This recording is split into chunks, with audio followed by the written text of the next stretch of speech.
4 seconds lang ang kanyang oras. Napakabilis po pumindot. Followed by Radex Jerome, mga Pogi. Shout out sa'yo.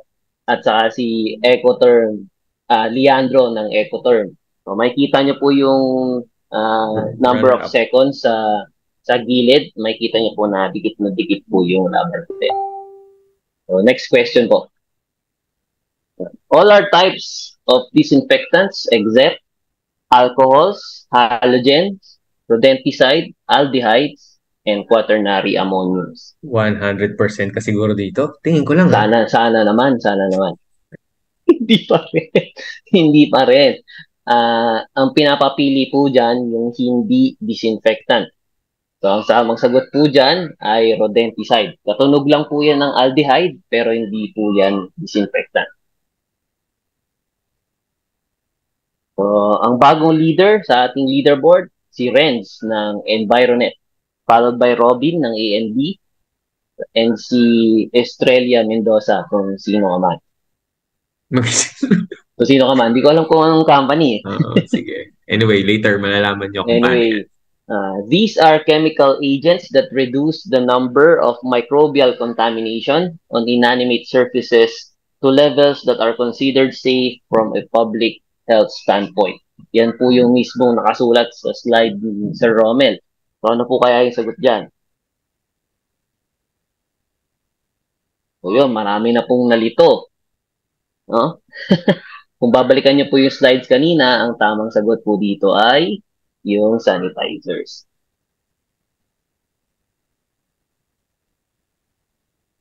So still leading si Renz ng Environet, followed by Edward ng Formi, si Carla ng ProGreen, si Juvelin ng Papmo, ay ng PJ Pest, and si Allen ng Environet. Uy, mukhang mabilis ang internet ng Environet. Dalawa po sila sa At ating tama yung, at leaderboard. saka tama yung sagot. Mm-hmm. Mabilis yun, 15 seconds. Uh, Complete disinfection includes treating the surfaces exposed to human contact, providing the validated contact time, and finishing by wiping the surfaces. So ano pong klaseng disinfection yan? Meron pong clue dun sa question, yung wiping the surfaces. So, ang tamang sagot po dito ay yung spray and wipe application. So mga nangunguna po sa ating leaderboard, nagbago na. Si Hervin ng Exclure, si Aldrian Figuracion ng kung sino man siya, si Maria ng Exclure, si Simon ng Inopest, and yung KNA Pest Management Team. Mukhang teamwork sila, kaya isang pangalan lang po yung nalagay. So second to the last question, examples of this type of disinfectant are chlorine and iodine. Nabanggit po yan ni Sir Romel kanina na nasa isang side lang ng periodic table. Sila po yan. Ang tamang sagot po dito ay halogens. So kasama po niyan yung mga INE, yung dulo. Chlorine, iodine, chlorine, and bromine. Sila po ang halogens. Still leading si Hervin ng Exclure, followed by Aldrian and Maria. okay, Brad, question. Yes. Na-mention ba kanina ni Pres Lloyd na yung regarding sa one company, one price? Hindi ata nabanggit niya yan. Okay, o sige, clarify, ano lang natin, clear lang natin, ano? So, if you already won a prize, so your company, you won a prize to give chance to others, no? One company, one prize lang po. Okay? Okay, last question po tayo. Sprayers that give droplets an electric charge. Electric sprayer, electrostatic sprayer, electrosonic sprayer.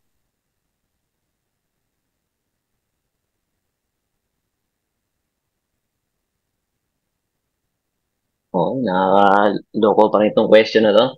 Ang tamang sagot po ay electrostatic sprayer. So ito na po yung last question natin. Ito po ang ating final leaderboard.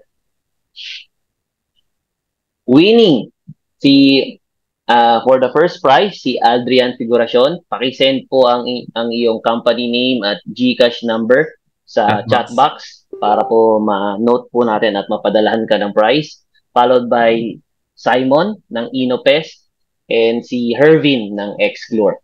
Congratulations po. Wag po mananalo na sana si Maria kaso nahuli ka lang ng isang segundo. Tsaka pareho silang Xclure.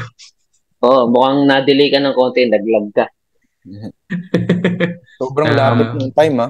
Oh, dikit-dikit. Wala pang 1 Ganyan second. talaga yan. Oh. So, again, lamang din ang mabilis pumindot. send your company name and your GCash number to receive your prize from President Lloyd. And again, yun pong kung ano man company ni Aldrian, and then Inopest at saka Xclure. Sali pa rin po kayo mamaya para masaya. Pero give chance to others na po. Dun sa dalawang susunod na quiz natin, we will give the prize to kung kunyari nasa top 3 kayo, we will give the prize to the next in line para po mas madami ding company ang manalo. So, kina-clarify lang po namin. Okay? Again, so congratulations po. This was also the rule last week. Yes. Okay? Thank you po. Bawi po tayo sa mga susunod na quizzes. Okay. Thank you, Sir Daryl. Okay, reminder po ulit. Please rename po yung Zoom name nyo po. So, kanina nandun na yung format. Tapos sa chat box po ay paki-type nyo lang po yung company name nyo and enumerate your attendees. So, complete name po. So, para hindi po ma-delay yung issuance natin ng certificates. Okay. So, pest control company, then enumerate 1, 2, 3, 4, 5 complete names po ng attendees nyo for easy monitoring po. Okay, let's go to the next part of the program. So, gising pa ba ang lahat? Sumimangot na naman yung iba eh. Ngiti lang. Yan. Okay. So, let's go to Module 2 na. Management of Structural Pests. Our next speaker po is an entomologist from the University of the Philippines, Los Baños, and has been in the urban pest control industry for 20 years and started in 2003 as part of the UP Los Baños Termite Program. She is currently the president of Igoy Corporation, a pest management research company conducting bioefficacy trials of organic inputs, urban and agricultural insecticides for Bureau of Agricultural and Fisheries Standards, FPA, and FDA.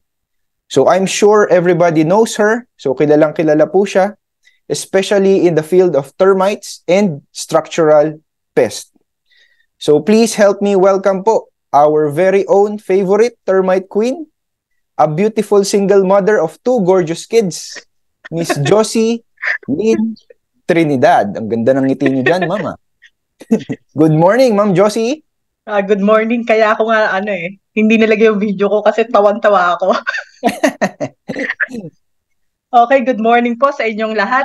Welcome po, especially sa yung regular visitors natin, and participants. Tapos this time, welcome po sa Pickup and Payup po. Okay? Na-miss ko po kayo. Okay? So, I'm the speaker for this morning for the management of structural pests. Magbigay lang ako ng kaunting words of wisdom, It's actually very difficult for us speakers pag paulit-ulit yung lecture namin, Pero ang goal ng lecture para ma-establish natin yung baseline natin at pare-pareho tayo ng understanding. Pero as a speaker, minsan pag lagi ka na uma-attend tapos veterano ka na sa field, pag nakarinig ka ng siya speaker, alam mo na yung topic, So, minsan nag-iisip kami paano namin i-improve yung topic namin, minsan yung experience namin, nag-delay yung sadya. Parang mas magaling kayo kasi kayo yung field workers, di ba? I-share ko lang po to yung Proverbs 3, verse 13.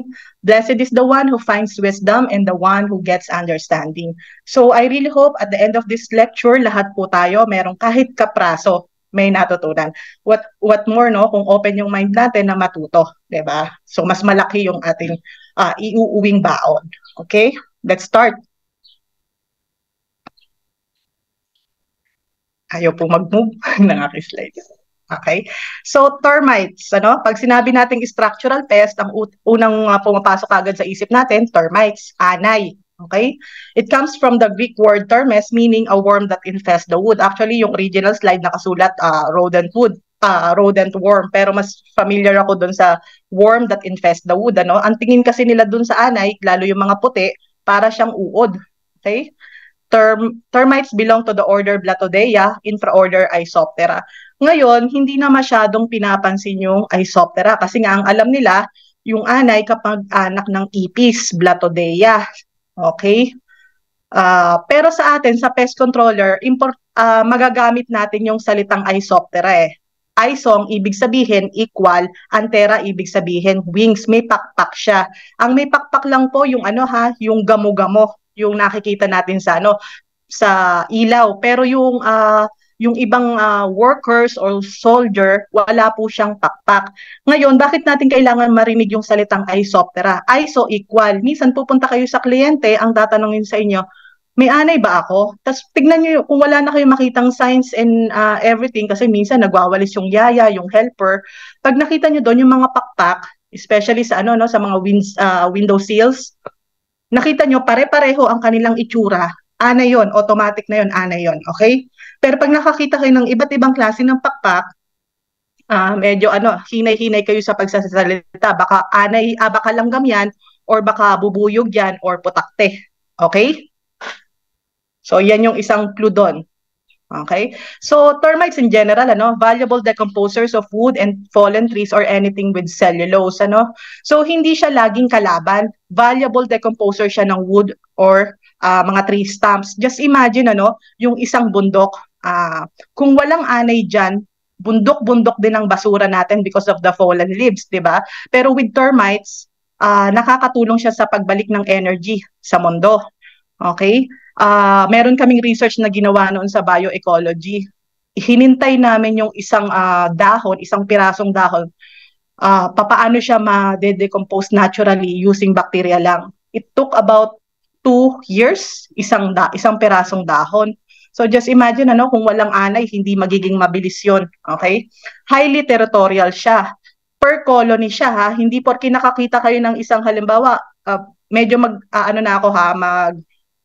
magsasalita na ako ng mga technical words. Halimbawa, kopto, nakakita kayo dyan, hindi ibig sabihin isa lang yan sa isang bahay. May possibility na meron pang iba.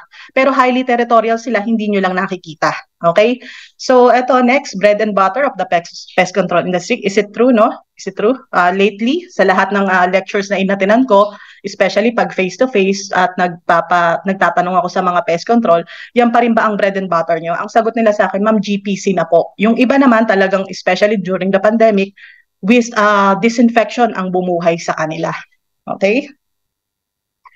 So, ito yung tinatawag na caste system. Bakit tinatawag na social or eusocial insects ang termites? Kasi meron silang hierarchy. Hierarchy, may pagkakasunod-sunod, Meron silang king, queen, merong soldier, may workers, may nymphs, may alex, may suitor-gates. Okay, yung nymphs actually nilalagay lang namin diyan sa presentation yan palagi, pero it will grow into a soldier or worker. Kaya lang namin sinusulat diyan kasi pagdating niyo sa field nakikita niyo kagad yung puti. Okay, so minsan sasabihin niyo, ano kaya tong puti na to? Ibang lahi kaya ito? Hindi, part pa rin siya ng colony, siya yung baby. Okay? Meron silang tinatawag na brood care or trophallaxis, allo grooming. Actually, contrary sa alam natin, malinis sila. Kaya nga minsan, it's very difficult yung gumamit ng repellent type ng termiticide pagdating sa anay kasi nga may allo grooming sila po. So pag na-sprayan sila tas hindi ka agad namatay, para silang may hindi disinfection, gamitin natin yung term na ginamit ni kanina ni Sir Roman. May sanitation na nangyayari at the bungad pa lang ng mound ng colony nila, ng nest nila. Ginugroom ni sila, parang may okay, medyo dirty ka, Brad. Wash ka ng kaunti. Okay, parang ganun ba? So, meron din siyang overlapping generation. Ibig sabihin nun, may bata, merong medyo mas matagal na. Tapos sa overlapping generation, dyan papasok mamaya yung sa discussion natin sa queen, yung multiple queens, kasi may overlapping generation. Ito yung other social insects na merong king, queen, worker, soldier. Ito yung bees, ito yung wasp, ito yung ants. Hindi sila kalahi ng sorry, hindi sila kalahi ng termites na Isoptera. Sila ay nasa grupong Hymenoptera. Hymen, ibig sabihin, sexy, manipis yung kanilang abdomen. Eto, kita ba sa cursor ko? Yan yung part na yan, sexy. Yan din yung reason kung bakit I chose to specialize on termites, ano? Kasi hindi ko kayang panindigan yung bewang na yan. At least sa anay, dire-diretso lang yan, no? So, taxonomy, no? Animalia siya, arthropoda. Ito naman part na to, inilalagay namin sa PowerPoint presentation para aware kayo na yung halimbawa spider, hindi siya insekto kasi nabibilang siya sa class ng insekta. Okay, iba yung grupo ng insekto. Pag sinabi nating arthropoda, may gilit, may partition. Kung halimbawa nasa face-to-face tayo, mas madali ko sigurong ano yan madidescribe sa inyo kung ano yung sinasabi kong gilit, ano? Okay, so dyan, eto, tapos nakita nyo, punta tayo sa bandang baba, family, Termitidae, genus, Macrotormes, species, Gilbus, common name, the host asked you to start your video. Ayun, gusto mo makita. Pat, okay, sige, let's start the video. Kita niyo na ako? Okay, so family, no, Termitidae, tapos genus, Macrotormes, Gilbus. Example lang natin to. Ngayon, tandaan nyo, sa pagsusulat, especially yung mga gumagawa ng proposal, quotation, ang pagsusulat ng genus, kung na-identify nyo naman siya, na Macrotormes siya, lagi po siyang naka-italics. Tapos, ang genus at saka species, siya yung nagko-compose ng tinatawag na scientific name. So, ang pangalan ngayon ng anay nito ay Macrotormes gilbus. Okay? So, yung letter M, capital, tapos yung next na word, gilbus, yung G ay small letter. So, ganun po yung tamang pagsusulat. Okay? Minsan makakakita kayo sa dulo ng scientific name na parang may isa pang word. For example, Macrotormes gilbus, Hagen. Ibig sabihin ng Hagen, siya yung scientist or yung researcher na naggawa ng either nag-identify or nag-thorough study ng life cycle nung species na yon. Okay? Another thing is yung common name, ano? Ang pangalan niya ay mound building termites. In fact, ang tawag talaga natin dito, Philippine mound building termites. Pero we do not use it generally, ano? Okay? Kasi pagdating mo sa ibang bansa, yung kanilang mound building termites, hindi Macrotormes gilbus, pwedeng ibang lahi po iyan. So sa atin dito, tawag lang natin mound building termites o yung local name natin, yung naggumagawa ng punso. Okay? Pero pagdating sa yun nga, pag halimbawa nasa international conferences po kayo, huwag niyong gamitin yung word na mound builders kasi baka magkaiba kayo ng pinag-uusapan. Okay?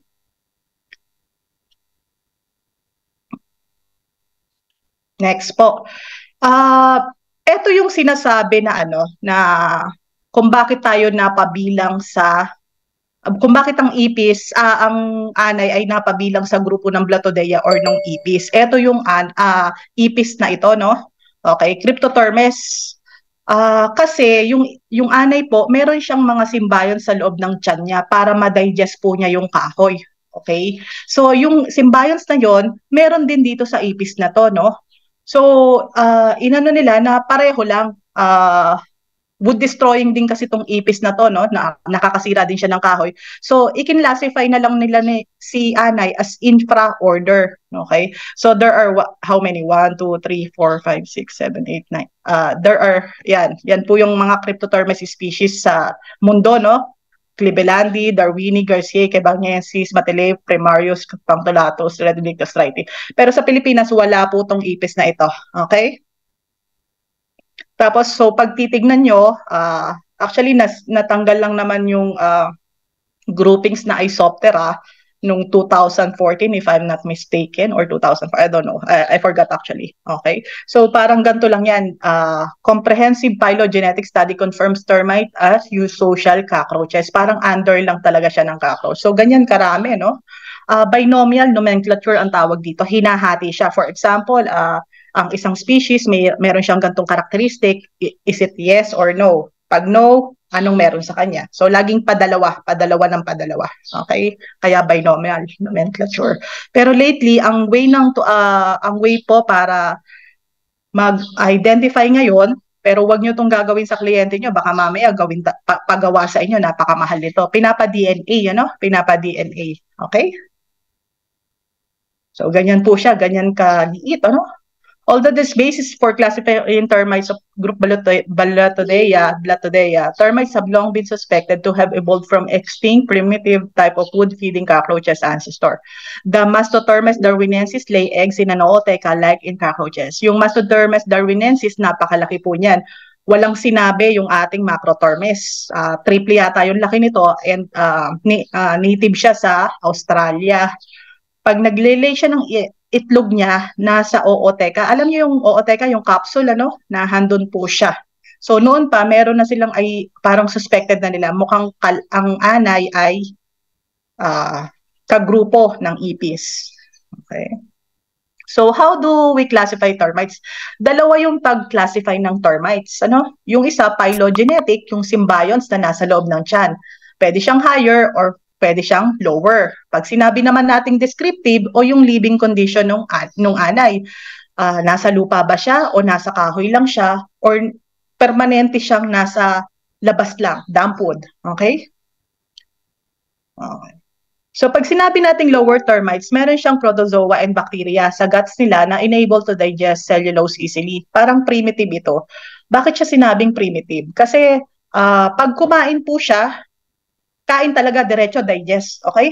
Pero si higher termites, naglalak siya ng protozoa na yon. Instead, ang meron sa kanya bacteria. So this allows them to culture the cellulose first with the aid of fungus in order to properly consume it. For example, yung macrotermites, yung fungus, yung mound building termite. Hindi siya, kumakagat siya ng kahoy, for example, sa hamba, pero hindi yun digest kagad sa tiyan. Nire-regurgitate, ibig sabihin, nasa bibig lang po niya yon, meron siyang saliva doon, tapos meron siyang protozoa doon and mga amylase sa bibig niya, nandun lang yon, dadalhin niya yung kinain niya sa colony. Kaya nga may foraging behaviors nila kasi maraming laman yung sa bibig nila. Pagdating sa colony, iluluwa yung kinain, tapos may fungus, So minsan, di ba, actually madalas makakakita po tayo ng kabute sa mga punso natin. Pero tandaan nyo there are like 400 mixture of protozoa, bacteria sa gut ng isang anay. So kung tatanungin nyo kami ni Sir Pat, ano po ba yung protozoa na nasa loob ng tiyan? Hindi namin kayang sabihin kasi pwedeng mixture po yun. Tapos hindi lang yan. Hindi lahat ng kabute na tumutubo sa mound ay pare-pareho and edible. Okay? Iba-iba po yan. Okay? Damp wood termites feed on dead and decaying wood, preferred wood with high moisture content, no contact with the soil. Okay? Sa Pilipinas po, actually, dalawa lang yung known na groupings ng termite. Ito yung subterranean at saka yung dry wood. Okay? Yung subterranean, mamaya natin i-elaborate. Okay? So, ito yung kanilang life cycle. Okay?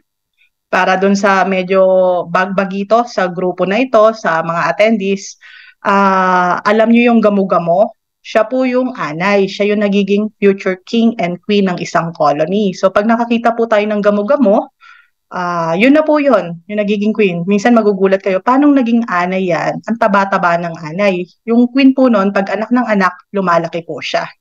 Okay? So, eto yung king. Ito, medyo confusing yung word na to. Monogamous. So, isa lang talaga yung kanyang queen. Naghahanap siya pag dun sa sa light, maghahanap siya ng mapapangasawa niya. Okay? Tapos pag sila na, okay, mag-shed off ng wings. Etong part po na ito, diyan ang galing yung wing. Kaya nagkakaroon ng mga pakpak na nakikita nyo na parang naghunos ng pakpak, natanggal, nalagas ang pakpak. So yan. Tapos maghahanap po sila ng magiging lungga nila or kung saan sila titira. Tapos doon magi-start yung colony, So ang trabaho ng king tends to the queen. Lagi po niyang inaalagaan, inaasikaso yung kanyang queen. Pero ang unang role talaga ng king ay to protect the colony. Okay? Assist the queen in attending and creating and attending to the colony during its initial formation, made throughout its life to increase the size of the colony. Species specific.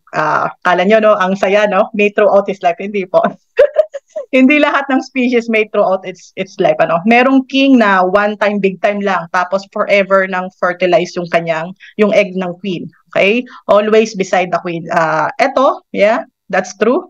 Unless na lang kung nung nasira nyo yung pinaka-chamber, nahulog si king, ano? Pero usually katabi yan. Tapos pag tinignan nyo yung gamo-gamo, tanggalin nyo lang yung pakpak yan na yun eh. Yan yung king. Hindi siya nagbabago, no? So, sa mga technicians natin dito, be kind to your wife pag lumalaki po sila.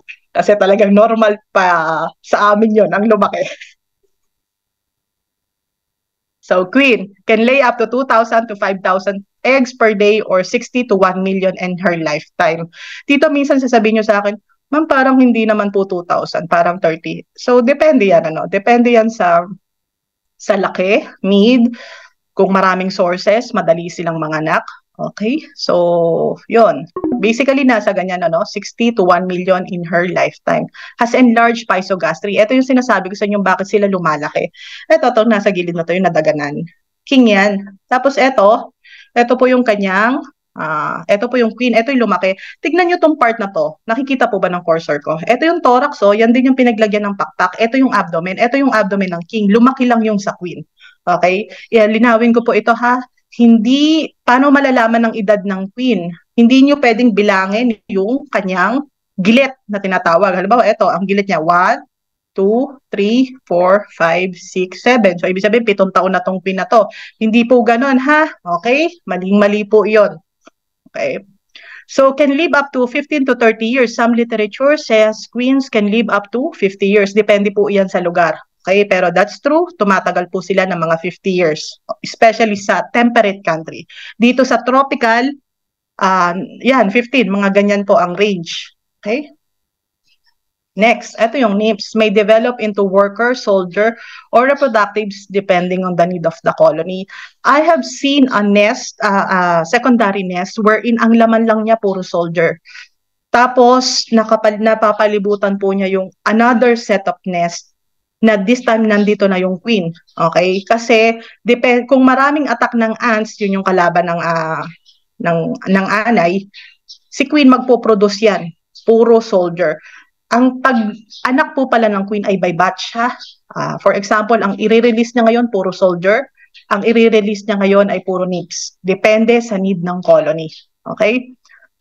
They are the caste member often referred to as the white ants. So, puting anay kung tawagin nila. Medyo ano na yan, gas-gas na salita na yan. Pero tayo, alam naman natin, as pest controller, as professional, ang anay ay anay, ang langgam ay langgam. Okay? It stays only inside the nest. Hindi kayo makakakita niya na nasa tunnel. Why? Kasi manipis po yung balat nila. Konting maarawan lang sila, mamamatay sila. Okay? Minsan nga, halimbawa yung mound pag dinidemolish natin, di ba? Tapos medyo kinapos yung chemical na pang spray. Ibukan nyo lang po yun eh. Ibuyang-yang nyo lang yung siraing mabuti yung nest. Pag yan na-expose sa araw, patay rin po yan. Okay? Soldier, ito, protects the colony from invaders, particularly ants. Guard the worker, termites foraging in the open, has no ability to feed itself due to elaborated mouth parts that function only as defense. They're blind. Same with workers pala, blind din sila. Ito yung ginagamit natin pag-identify. Yan ang pinakamabilis para sa atin. Kasi minsan, pag nagkatabi-tabi na yung workers, hindi na natin malaman kung iyan ba ay copto or micro. Diba? Pero pag soldier, nakita nyo na medyo squarish yung ulo, medyo bilugan, tapos pula yung ulo, alam natin kung anong klase siya, no? Tapos meron siyang tinatawag na biotype. So minsan, pag halimbawa, pag open nyo ng nest, makikita nyo, ang liit, soldier ba to? Bakit ang liit? Okay, merong malaki, merong maliit, minsan nga 3 klase pa yan. Yung malalaki, usually yun yung kasama sa foraging. Okay? Sila yung kasama sa labas pag naghahanap ng pagkain. Ito namang medyo maliit, usually mas marami yan, sila yung nagpo-protect sa loob ng colony. Okay? Paano nyo malalaman na medyo nagsisimula or kasisimula pa lang ng anay na to or matagal na to? Isang technique, pag nakita nyo na ang ratio ng soldier to worker ay 1:10, ibig sabihin may isang soldier, tapos meron kayong nakitang 10 worker, medyo matanda na yung colony na yun, and na yun, successful, maganda yung maganda yung ratio na yun. Matatag yung colony na yon. Pag nga i-relate natin siya sa tao, minsan iniisip ko to, sabi ko, para maging successful or maging okay yung isang group or isang colony, meron siguro isang sitwasyon or community, siguro maganda may isang police na nagbabantay or protector natin or any military officials per 10 tao, 'di ba? Kasi sa soldier, successful yun eh. Di sa tao, siguro kapag ganon, di ba? Okay.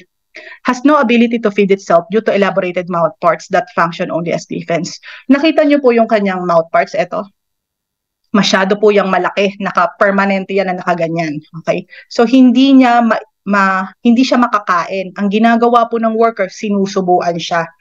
Kaya nga pag dating system, huli niyong nakikitang namamatay ang soldier kasi wala nang nagpapakain sa kanya.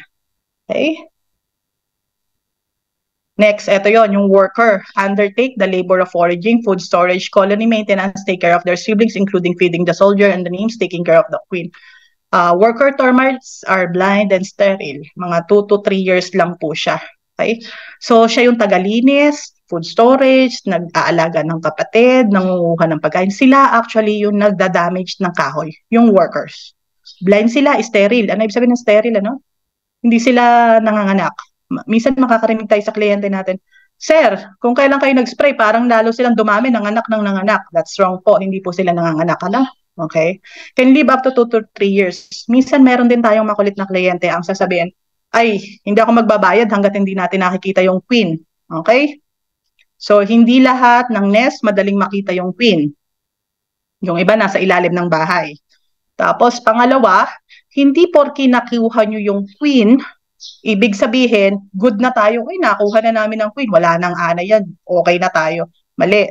Kasi living organism yan, 2 to 3 years po, pwede pa rin mabuhay si worker kahit wala si queen. Kasi yung mga kapatid niya, meron naman silang nagtotrophallaxis sila. Alam niyo, nakikita niyo yung mouth to mouth or mouth to anus. Minsan nakakakita kayo ng mga anay na parang nagkikiss, ganon. Di ba yung iba nagtatouch yung antena? Antena for the signal. Pero kapag nakita niyo nagkiss sila or nagtouch yung ganon, nag-exchange po sila ng symbiont. Okay? So yung pag-exchange po nila na yon, enough na yon para makasurvive yung bawat isa, bawat members. However, mas malakas or mas matagal kapag galing sa queen yung symbiont. Parang magandang yan eh. Minsan tayo rin, di ba? Tayong tao, we always ask for blessing sa ating mga magulang. We kiss them and we say blessed. Nagmamano tayo. Parang merong energy ba na nanggagaling doon. But this time sa anay, symbiont yung in-exchange nila. Sa magulang at sa anak, love yung in-exchange natin. Okay? So, Alate, eto na yon, maraming tawag sa kanya. Winged Four, Future King and Queen, Prince and Princesses, Gamo-Gamo. Okay? Yan po yan, Okay? Yan yung king, yung queen. Minsan nga, pag nagde-demolish tayo, nilalagay natin sa alcohol. Hinahanap na rin natin yung queen para kahit sa preservation, magkasama pa rin sila, Only 1% success rate during swarming. Bakit 1% lang? Just imagine, libo or hundreds yung nakikita nyo doon sa ilaw nyo, bawat poste dyan, may gamo-gamo. Pero 1% lang ang success rate during swarming. Bakit? Kasi pag nagsuswarming po, naglalabasan din yung langgam, naglalabasan din ng butiki, naglalabasan din ng palaka. Okay? So, 1% success rate lang talaga based sa study. Okay? Okay? So, Philippine termites, total of 54 known species in the termites. 40 are soil-dwelling, 14 are wood-dwelling, distributed in 3 families, represented in 17 genera. So, 6 lang yung tinasabi na economically important sa atin, sa ating mga pest control. Although, makakakita rin kayo ng ibang lahi, Pero minsan, madalas ito po sa akin, siguro kay Pat din, kay Sir Pat, madalas yan, mayroong mga pest control na lalapit sa akin, ma'am, bagong species to, dapat ipangalan sa akin or sa company ko. It's a very long process na mag-identify. Hindi pwedeng basta, uy, kakaiba ito. Okay, pangalan natin Trindadensis dito. O kaya si Pat, Patinensis. Pangalan natin ganun. Hindi ganun po ang pag-identify ng nanay. Merong protocol or sinusunod para dyan. And 54, yung nahandito sa Pilipinas. So, who knows, baka nami-meet nyo na yung iba, akala nyo lang bago. Pero na-identify na po siya, no? Distributed in 3 families, represented in 17 genera. Okay? So, yan, 48 species are found in the ecosystem such as the forest. So, malaking portion nila nasa forest as decomposers and ecosystem balancer. Okay? So, eto po yung family, Calotermitidae, Rhinotermitidae, Termitidae. Eto lang yung nandito sa Philippines for now, Okay. Yan. So, puntahan natin to, yung mga species. Kasi maririnig niyo yan, no? Okay. So, Cryptotermes cyanocephalus, Cryptotermes dudlei, sila yung dalawa na species ng bukbok. Calotermitidae, ang tawag natin sa kanila, bukbok or unos. Sila yung dalawang species. Sa Rhinotermitidae, isa lang actually yung nakasulat dito, Coptotermes destroy. Very controversial in a way to sa ating mga pest control. Kasi ano ba yung tama? Destroy or Vastator? Si Destroy, yung dad po ni Pat, yung actually nag-identify nito.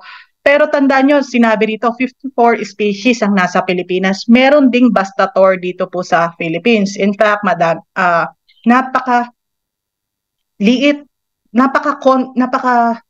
minute yung detail na pinagkaiba ng dalawa. Si Destroy ay may dalawang parang hair dito sa banda rito. Dalawa yon. Titignan nyo siya sa microscope. Si Vastator iisa. Nasa gitna. So, hindi nyo yun makikita kasi nga microscope nga kailangan. So, pag nakakita tayo ng medyo namumuti at nasa kliyente, automatic tinatawag natin Destroy. Pero meron din po tayong Vastator. And another thing, yung dalawang yun, magkaiba yung behavior. Okay? So, sa Termitidae, ito yung tatlong pinaka-common. Micro, Cerotermes losbaniocensis, Macro, Termes gilbus, and Asucitormes lusonicus. So, minsan, sa Microcerotermes, napakahigpit kong mag-identify. Hindi ako basta-basta nagsasabi na losbaniocensis siya. Kasi, minsan, pa sila minsan nasa Palawan ako sasabihin, losbaniocensis yan. Los Baños, paano naman nakarating dito sa amin yan? So, medyo ingat din ako kasi minsan, especially kapag nakita niyo yung 54 na yung listahan, ang pagpapa-identify dito sa Philippines, most of the time nasa lugar. Okay? So, endemic sa isang lugar. Kaya medyo ingat din ako pag nasa ibang lugar ako, hindi basta-basta ina-announce ko as losbaniocensis. Minsan nga sa Makati ka lang mag-identify, pag alam mong micro yun, na sa'yo yung kliyente, losbaniocensis, ba't naman napunta dito? O, diba? So, yun lang po, okay, sa anay. So, this one naman, sa kabilang side ng table, classification. Doon natin yung pinag-usapan natin kanina, yung dalawang way ng pag-identify sa kanila. Yung isa, drywood siya, ibig sabihin, nasa kahoy lang po talaga yung mga bukbok, yung mga unos na yan. Okay? Urban pa siya. Tapos at the same time, lower siya. Ibig sabihin, nasa kahoy siya, tapos, doon siya kumakain, doon din siya nakatira. Okay? Tapos si Coptotermes naman, subterranean siya. Nasa lupa talaga yung kanyang colony. Minsan makakakita tayo ng secondary nest, double walling, malaking-malaki yung nest, makikita natin yan. Pero meron din yang nasa lupa. Bakit sila nasa lupa? Ang clue dyan, yung mga subterranean termites, mas mataas ang requirement nila for moisture. Saan ma-obtain yung pinakamataas na moisture? Hindi ba't sa lupa? Kaya minsan, madalas din tayo makakita sa ilalim ng sink na medyo basa-basa yan kasi they need moisture. Hindi siya katulad ng drywood na konti lang yung requirements sa moisture. In fact, moisture for drywood, for unos, they can survive with as little as 12%. 3% pala, 3% moisture. Okay? Pero yung alam nyo ba, yung mga coco lumber or kahoy na binibili natin during construction sa mga hardware, yan po, 12% yung moisture niyan. Pumasa na yan sa quality control, pwede na yang ibenta. Pero kung yung bukbok at saka yung unos, they can survive with as little as 3% moisture. Ano ang indication nun sa atin as pest controller? Lahat ng nabibili ngayon na kahoy ay susceptible sa anay. So may trabaho for us. Pwede nating sabihin yung preventive, ano? So ititreat natin yung mga ganon. So yun yung part ng negosyo doon. Sa Termitidae, eto, kailangan muna niyang i-process, kailangan niyang bumalik sa nest niya. Kaya siya tinatawag na higher termites. So, yun ang pinagkaiba niya. So, si Coptotermes lang ang nag-iisa na subterranean at lower kind of termites. Okay? So, yan po yun, no? O, diba? Ang dami talaga niya. Ito naman, Pericapritormes species. Bakit siya species? I discovered this napakatagal na, pati kung kailan ko to nakita, nakalimutan ko na, no? The first genus in the Philippines. Wala pong Pericapritormes sa Pilipinas. Kailan ko ba to nakita? 2003 yata? 2004. Nakita ko. Yung kanyang, pag nakita nyo po to, yung kulay itim, yan ang kanyang mandible. Ano siya? Fused siya, no? Tapos, nung ginagawa ko yung behavioral studies niya, it's amazing, ano? So, eto siya. Ganyan siya. Nakikita niyo po ba ako? So, yung kalaban, halimbawa, ito yung kalaban, pinupush lang niya. Tinutulak-tulak lang niya. Tapos, ito yung pinaka-interesting na nangyari during my research dito na. Nung tinutulak niya, bigla siyang tumalon. Paatras. Yung itinaas po ng talon niya, mga 12 inches. Ganon kataas. Tumatalon siya. And no exaggeration to, ha? Usually, pag nag-aaral ako, I always have coffee. And pati with lecture, ganito, I always have coffee. Doon na shoot ng anay. Okay? So, tumatalon po siya, no? So, 2003, 20 years ago na rin. Ganon katagal. Una ko po siyang dinala. So, pag narinig nyo, no, ang dami na, parang may mga expert naman sa anay dito. May mga taxonomies dito sa Philippines. Hindi po siya inaccept kasi wala silang expertise sa anay. So, naghanap ako sa Harvard. Meron pong sumagot po sa akin doon. Pero ang sagot niya sa akin ay, I cannot identify it kasi hindi ako familiar sa Asian termites. So, inirefer niya ako kay Theodore Evans ng Australia. Fortunately, si Dr. Evans naman connected siya sa Singapore. Up until now, yan pa lang ang nasagot niya sa akin. Pericapritormes siya, pero kailangan pa siyang, isipin nyo, yung anay ko nakarating ng Singapore, ako hindi pa po nakakarating ng Singapore. So, nakarating hanggang Singapore yon. This time, ang last email sa akin ni Dr. Evans, pinadala na raw sa British Museum. O, lalo na yon, di ba? Hindi pa ako nakakarating ng UK. Pero, di ba? Nasa British Museum na yung anay ko hanggang ngayon for identify pa. Kasi i-compare siya. Kung iyan ba ay bago talaga sa buong mundo o bago lang sa Pilipinas. Okay? So, yon, very cute yan. And eto yung isang sure ako. Nakikita niyo yan. Hindi lang kayo familiar. Okay? Sa Pilipinas, every time na may inspection ako na ginagawa or research na ginagawa, nakikita ko po yung anay na yan. So, alam ko na nandito na talaga siya sa atin. Hindi isolated yung nakita ko. Okay? Pericapritormes as species. Okay? So, ito yon. Basahin natin, ha. Nga pala, ha, kailangan yung makabisado ito. Okay? Hindi pwedeng hindi nyo kabisado to as pest controller. Microcerotermes Los Bañosensis, Los Baños termite, mound building termite, Macrotermes gilbus, Coptotermes termite, Philippine milk termite, Coptotermes gestroy or vastator, Luzon point-headed termite, Nasucitermes lusonicus. Okay? Hindi yan mahirap kabisaduhin. Iniisip niyo baka natatang twist po kami, ma'am, mahirap pong kabisaduhin. Hindi niyo naman kailangan ipagmalakihan sa kliyente niyo na, ma'am, that's Microcerotermes, Los Bañosensis. Hindi niyo pwedeng gawin yan. Pero it's really professional, kung kilala niyo yung kinokontrol niyo. Meron ako isang i-share sa inyo, no? Nung GM pa ako ng isang pest control, yung anak ko, si Sid, he was 7 years old at that time. A-attend kami ng isang Halloween party, no? So, as usual, mukhang mangkukulam ang aking costume with the walis ting-ting and all. May tumawag sa akin, ang sabi niya sa akin, ma'am, meron po kami ritong nakita sa ilalim ng sik, nakakatakot po, para po siyang putakte.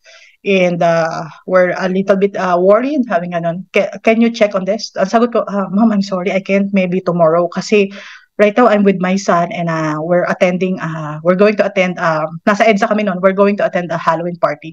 Ang sagot sa akin nung store, ma'am, actually Halloween party rin din po dito sa store namin. If you want, you and your son can join us. So, tapos pagdating namin doon, kasama ko yung anak ko, nag-inspection kami. Ang ang agad-agad na reaction ni Sid, he was 7 years old at the time. Oh, that's Microcerotormes Los Baños sensis. Nagulat yung manager, ang sabi niya, how did you know? Tapos sabi ni Sid, my mom, she's an entomologist, she's a researcher.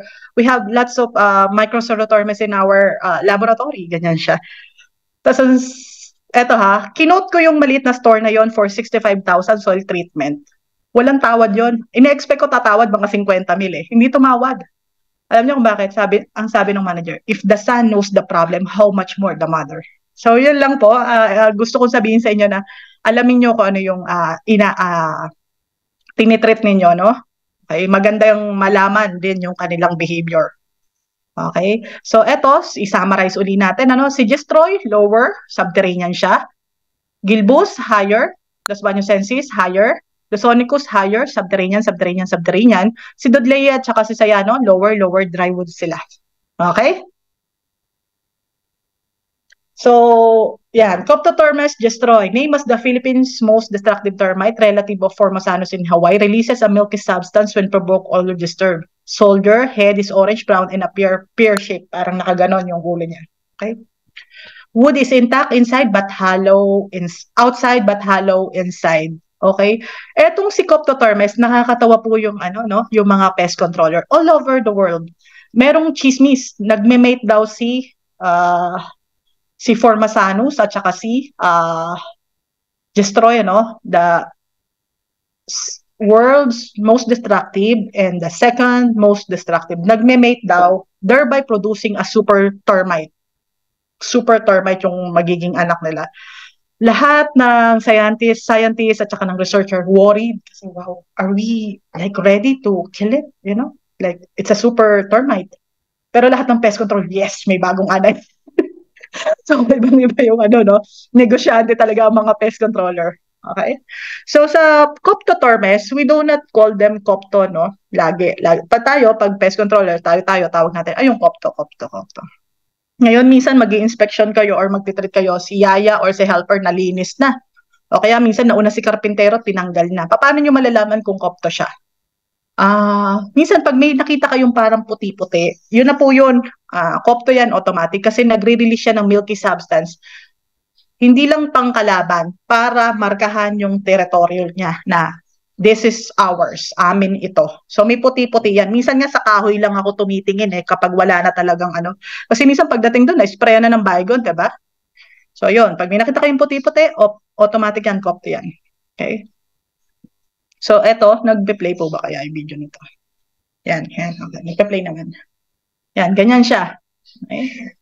So this is obviously, although medyo familiar na kasi ako sa nila, sa kilos nila, Gestroy po ito. Hindi to Vastator. Okay? Ito naman, ganyan din. Video. Gestroy din po ito. Okay? Saka ko na lang sasabihin sa inyo kung ano sila. So, ito yung tinatawag na secondary rest. Minsan kasi iniisip nila, salmo sa double walling, natanggal na nila yung pinakakinain. Oh, ito na, nakuha na namin ng bahay. Ito na po yun. Actually, secondary nest po yan. Ang primary nest niyan, usually, nasa lupa talaga. Okay? Tawag ko dyan, Sansribal. Pag nakita ko na si Sansribal, yan na po yun. Okay? Next, si macro. Ito pala. Balikan ko to. Minsan nakakarinig kayo, no? Sa kliyente, maingay. Usually, yan po yun, Copto. Kapag naririnig nyo talaga na wala yata yung yung sound yung pinapakinggan doon. Pag naririnig yung umangat-ngat sila, Copto yon madalas. So, eto naman si Macrotermes gilbus. Among sa mga pictures na marami kami, si Pat, most likely maraming picture yan. Si Almar, maraming picture yan. Si President Loy, maraming. Bakit I chose this one? Maraming mas maganda dyan. Kasi tignan nyo itong dalawa rito, dalawang bahay dito. Assignment ko yan sa inyo and itry para maging maging attentive sa inyong mga ginagawang trabaho. isa lang dyan ang May Queen kasi magkarugtong po yan. Ngayon ang tanong ko sa inyo, sino sa kanila yung May Queen? Yung nasa kanan o yung nasa kaliwa? Hindi ko po sasabihin sa inyo yung sagot, pero may technique para malaman. Minsan makakakita rin po kayo sa kliyente, pagka laki-laki talaga ng punso, talaga namang alay na kayo, tapos iisa lang ang naguhukay kasi isa lang ang baretang dala, isa lang ang may pala. No? Pagod na yung isa, talagang halin-hina na sa paghukay. Tapos parang nasira nyo na lahat, hindi nyo pa rin makita yung reyna. May technique din po yon. Kung napakalaki po niya, alam nyo kung nasaan gawin yung reyna. Okay? Sa tagal ko po sa pest control industry na nagle-lecture sa mga technicians, 2 pa lang po yung technician. Hindi pa nga ho sila masyadong may edad eh. Siguro mga kaidaran ko lang, ano? 2 lang po yung technician na nakasama ko. Yung isa nasa bandang norte, isa nasa bandang south. Na pagkalaki-laki, tumingin siya sa akin, ma'am, alam natin kung saan tirahin yan. Alam na alam nila. May 3 technique para malaman kung saan doon. Ano? So assignment nyo yun, pag-aralan nyo, pag kayo ay nagpe-pest control, alin doon yung May Queen. Okay? So commonly known as the mound building termites, punso, nuno sa punso, yun yung tawag doon. Ito, naka-experience kami, especially sa UPLB. Medyo merong mga kahit napaka-scientific ng lugar na yan, meron pa rin mga ilan dyan na takot, ano? Minsan sasabihin sa amin, ma'am, huwag niyong galawin yan, may nuno po dyan.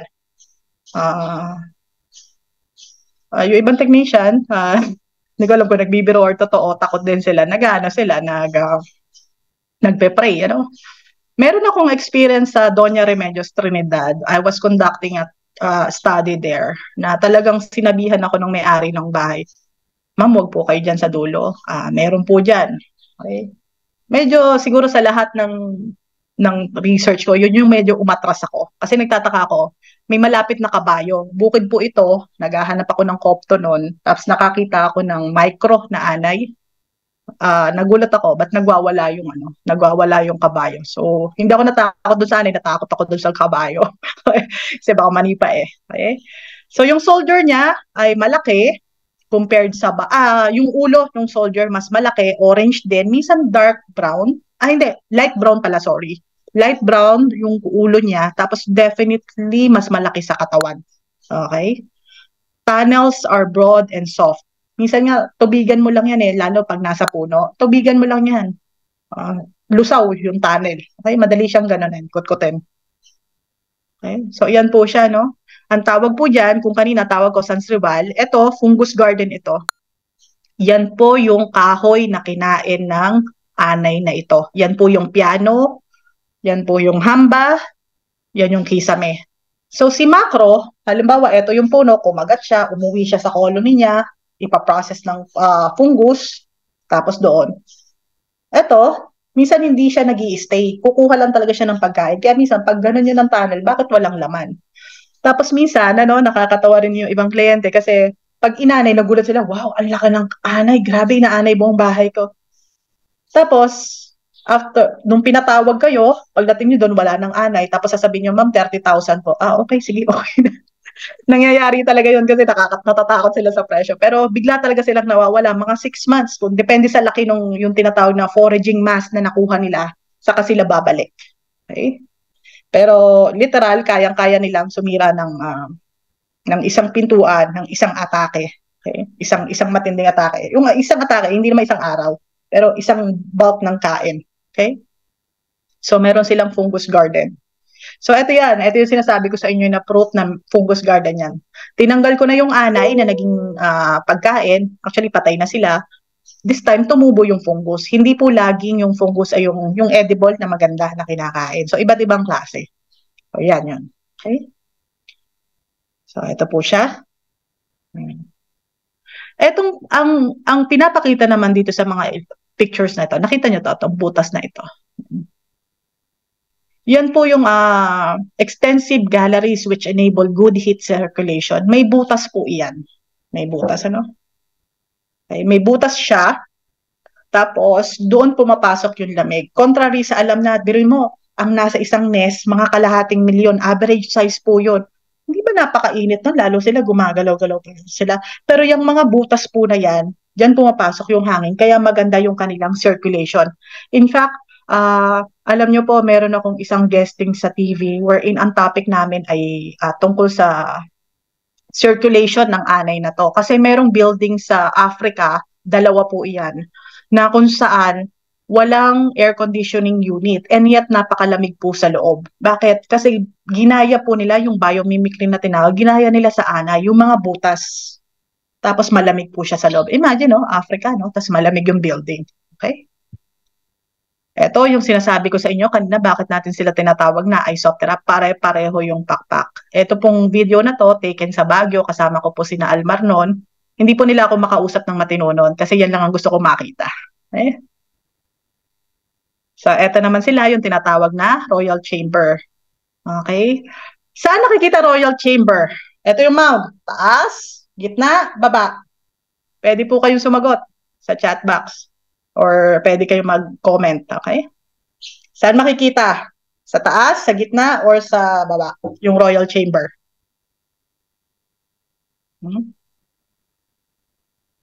May sagot ba? May sumagot ba? Okay. So, depende, no? Pero most of the time, nasa gitna po yan. Ito yung mount, hinuhugot lang natin siyang ganon. Minsan, makakakita rin kayo ng pseudo chamber. Pang-decoy po yun sa kalaban. Halimbawa, ito yung mount, ito yung chamber nakuha. Minsan meron pa rito. Pagkuha nyo ganyan, pagtipak nyo nung chamber, wala pa lang laman sa loob. Pang-decoy po yun sa ants. Kasi yung structure niya, nakadetach yan eh. Okay? So, ayan po siya. Pag tinapyas, nahandyan yung king at saka yung queen. Okay? So, next naman po, Microceratormes losbanyosensis. Very hard po yung kanilang nest. Lalo pag matanda, I'm not kidding dito ha, sobrang tanda yung isang nest na tinrial namin, nilagay namin sa timba na may tubig. Yung labas lang yung kanyang na durog, pero yung loob, hindi. Nakakita na po ako ng technician na ginamitan ng bareta yan, hindi naka-PPE, naka-chinelas pa. Okay, muntik talaga yung bareta, kamuntik dumaplis sa paa. So, ingat po pag nagde-demolish niyan.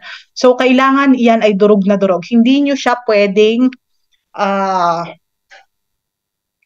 tanggalin lang dun sa bahay, tapos isprayan nyo konting basag dito, konting durog. Kasi yung kaprasong na yon, meron pang anay sa loob, pwedeng makasurvive yon.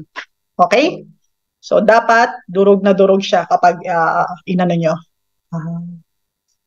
Tawag ito. Kapag dinemolish nyo. Balikan ko lang, may share lang pala ako dito sa kabila sa Macrotormes. Ano? Ito po, yung lupa na to.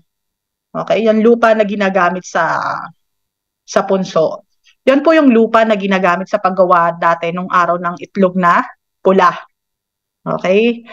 Pero ngayon kasi, ang paggawa ng itlog na pula, tubig na lang at asin, di ba? Pero nung araw, nilulubog talaga sa putik. I don't know kung meron pa rin mga gumagawa niya. Medyo tedious kasi yan eh, medyo laborious. Hindi katulad ng pag nasa tubig, parang ang linis tignan. Pero nung araw, yung lupang yan, ang ginagamit para lalagyan ng asin, tapos iimbakan din ng itlog at gagawing itlog na pula. Itlog na maalat. Okay. So, okay, going back, very hard yung kanyang nest. The mud tubes often form stalactite-like appearance. Si Coptotormes po, ang kanyang nest nagtatunnel din, yung nakahang. Pero pinaka mas madalas ay etong Microceratormes, yung parang nakasabit na ganyan. So, yan po yun, ano? Ito often mistaken as wasp hive siya. Akala ng iba bahay ng putakte, no? Commonly called as Los Baños termite. No kidding, kaya siya tinawag na Los Baños termite kasi it was discovered in 1914 sa Los Baños, Laguna. Ang kanyang ulo, ito, tignan nyo, squarish or rectangular, parang may angular ba? Mapanga, okay? The tunnels are narrow and hard, okay? So yan, sa apat na subterranean anay, siya yung pinaka matigas. Okay? At marami siyang secondary nest. Okay? Ito, simple test lang naman ito. It took 10 minutes for micro workers to fix a 1-inch gap in the tunnel. So, minsan kailangan nating kuskusin siya. Kasi, pag kinuskus nyo po siya, minsan sasabihin nyo, ma'am, napakatrabaho niyan. Warehouse yung ginagawa namin. Paano namin kukuskusin ang lahat ng tunnels? Ang reason kung bakit minsan ina-advise ko yon, kasi during your monitoring, yan din ang magsasabi sa inyo kung talagang may anay pa. Kasi mabubuo uli yung tunnel eh. Diba? Okay? Pag nakita nyo parang fresh yung tunnel, alam nyo, meron pa. Kaya tanggalin na lang yung tunnel. Okay. Ito naman si Nasusitormes lusonicus, ano? Soldiers have pointed head and dark in color. Yung kanyang ulo, dark brown, tapos pointed siya. Nasusitormes lusonicus yan. Ang kanyang nest ay soft and easy. Madali po, madurog. Ganon nila yung nest ng durog yan, ano? Releases odor when alarmed or disturbed. Katulad ni Coptotormes, iyan po, nagre-release din yan ng substance. Si Copto ay kulay puti. Ito ay clear. Tingnan nyo po sa microscope. Pag nagma-microscope kayo, iganon nyo po ng kaunti, i-provoke nyo ng kaunti yung anay na yan, ganon-ganonin nyo, sundot-sundutin nyo. Makikita nyo parang may nagre-release siya ng, nag-i-squirt siya ng parang liquid. Clear po yung liquid na yon. Yon ang trabaho. Kasi nga ito, ganyan ang kanyang ulo, hindi siya katulad ng ibang anay or kalaban na kakagatin siya. Ito, ang ginagawa po niya, tinutusok niya, parang sinasaksak niya yung kalaban niya kasi pointed. So bago niya masaksak to, dinakagat na siya, no? I-release muna niya yung white substance na yon, yung clear substance na yon, tapos napaparalyze yung kalaban. Okay? Pag naparalyze yung kalaban, sa kanya, parang sasaksakin using kanyang mouth parts na tusok.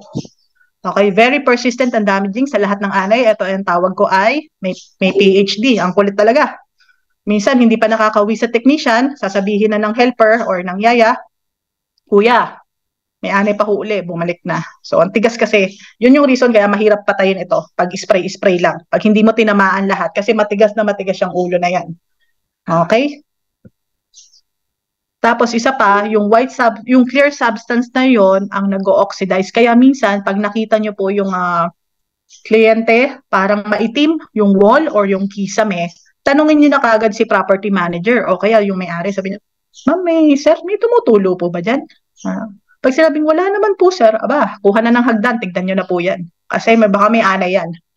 Kasi yung clear substance na yon kapag na-oxidize, nangingitim. Kaya akala nyo may tulo. Pag nangitim siya, most likely anay siya. Okay? So, isipin nyo yung apple, kapag binalatan yung kanyang sap doon, pag nahanginan, nangingitim, di ba? Yung talong, nangingitim, patatas, nangingitim. Ganon din to. Yung clear substance na yun, pag nahanginan, nangingitim. Okay? Kasi territorial nga sila, no? So, nilalagyan nila ng substance yung kanilang inaatake. Okay? So, eto, common entry points ng termite sa isang bahay. Exterior wall, post or foundation. Eto, sa pangalawang picture na to, no? Sa pre-construction, usually, ang stages po na ating tinitreat ay dalawa. Pag-layout ng foundation, kasi ang foundation mas malalim sa normal na flooring. So, doon pa lang papasok na dapat ang pest control, i-sprayan yon. Tapos, kakausapin nyo na lang si contractor or yung may-ari ng bahay, kailan po yung next layer ng flooring. Saka parang magkakaroon uli ng second treatment na tinatawag. Kasi point of entry yan. Tandaan nyo po, ganito, bakit ang mga bagong bahay ngayon, especially sa subdivision, ay laging inaanay? Minsan sasabihin, ma'am, 2 years pa lang tong bahay ko, inanay na po. Minsan ang sagot ng iba, ay, dati ho kasi tong palayan eh. Dati ho tong tubuhan, kaya madalas kaming anayin dito. Actually, ang reason, ang isang lugar po, basta po hinukay yan, may erosion na nangyayari. Na-oxidize yung paligid. Yung oxidation na yon or na-erosion na nangyayari na yon, blind ang anay eh. So alam niya na okay tumira doon. Okay? Okay tumira doon. Tapos, mahangin, may oxidation. We will survive there. So lahat naman ng bahay, usually kapag ginawa, hinuhukayan yan. Kaya siya nagiging conducive para sa anay. Kaya hanggang sa foundation, ititreat po natin siya. Okay? So hindi rin tama yung minsan nakarinig ako na para daw makuha lahat ng anay, dapat pa raw naka-backhoe yan. Sabi ko, hindi ko makita yung logic noon. Ang punto ko rito ganito, kung hanggang saan yung lalim ng hukay na ginawa, yun yung part na na-erate. Pero kung masyado na siyang malalim, wala ng erosion, hindi na rin makakasurvive doon ng anay. Ang anay ay insekto, so survival siya, hindi laging ang reason ay Kasi ganito yan eh. So, inanay, hindi ganon. Magsusurvive yan. Hahanap at hahanap yan ng kanyang madadaanan. Kaya nga kung makikita nyo yung ating mga soil injector, bakit ganun lang yung lalim ng ating soil injector? Kasi yun lang yung alam natin na possible na lalim na pwedeng puntahan ng anay. Okay, di ba? Okay. So yan, concrete cracks, linawin ko to. Anay can enter, especially the cocto, they can enter as little as 0.01 mm. So that's like hairline cracks lang. Halos kasing ano lang siya ng buhok, kaya siyang pasukin. Kasi ang ginagawa po ni Anay, ito yung kanyang mandibles, ito may crack, ganun. Ginagano niya yan. Okay? In fact, merong study wherein bakit pag lumilindol, knock on wood, bigla-bigla maraming anay. Kasi medyo nagka-crack yung semento. Okay, nakakapasok. Dito rin yung reason kung bakit minsan nakakarinig tayo na, ma'am, bakit ganun? Condominium po ako nakatira, 14th floor po inanay ako.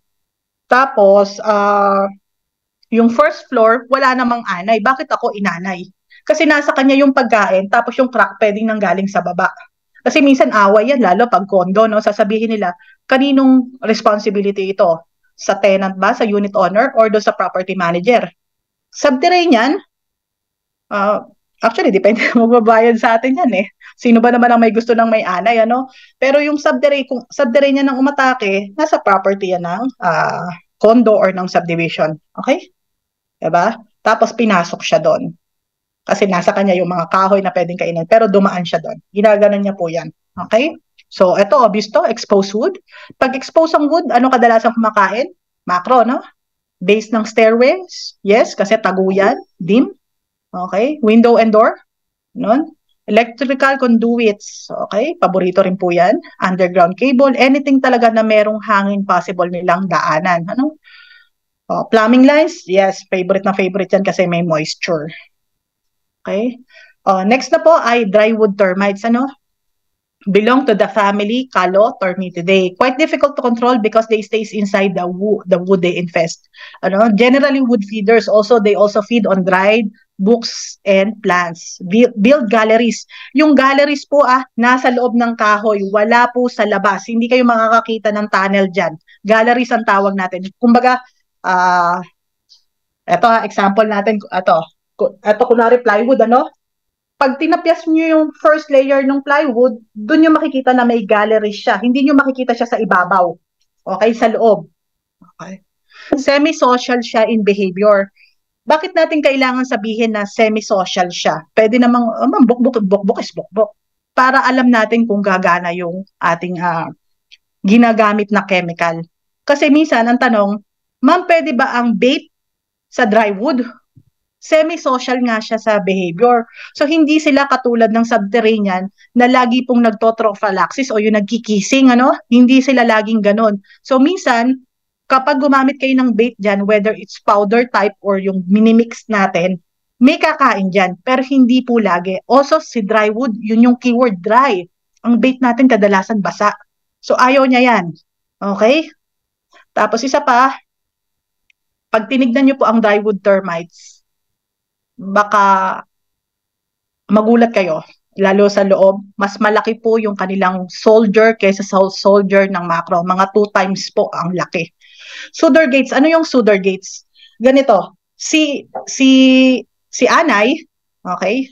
Si Anay, ako yung Reyna sa subterranean, lahat ng iaanak ko, baog.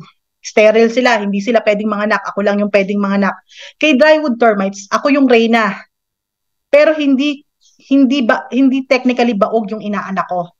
Pero nagre-release ako ng substance na sinusuppress ko yung kanilang gonads. Hindi po sila pwedeng manganak kasi Reyna pa ako. Pag ako namatay, yung gonads na yon magde-develop kahit na fully mature na sila. Magde-develop yon, pwede silang manganak. Okay?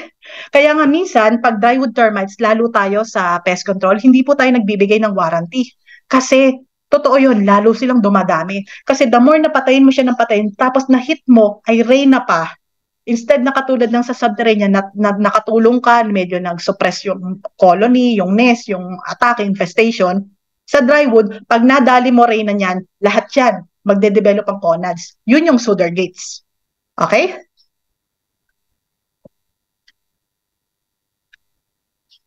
Next po. Okay?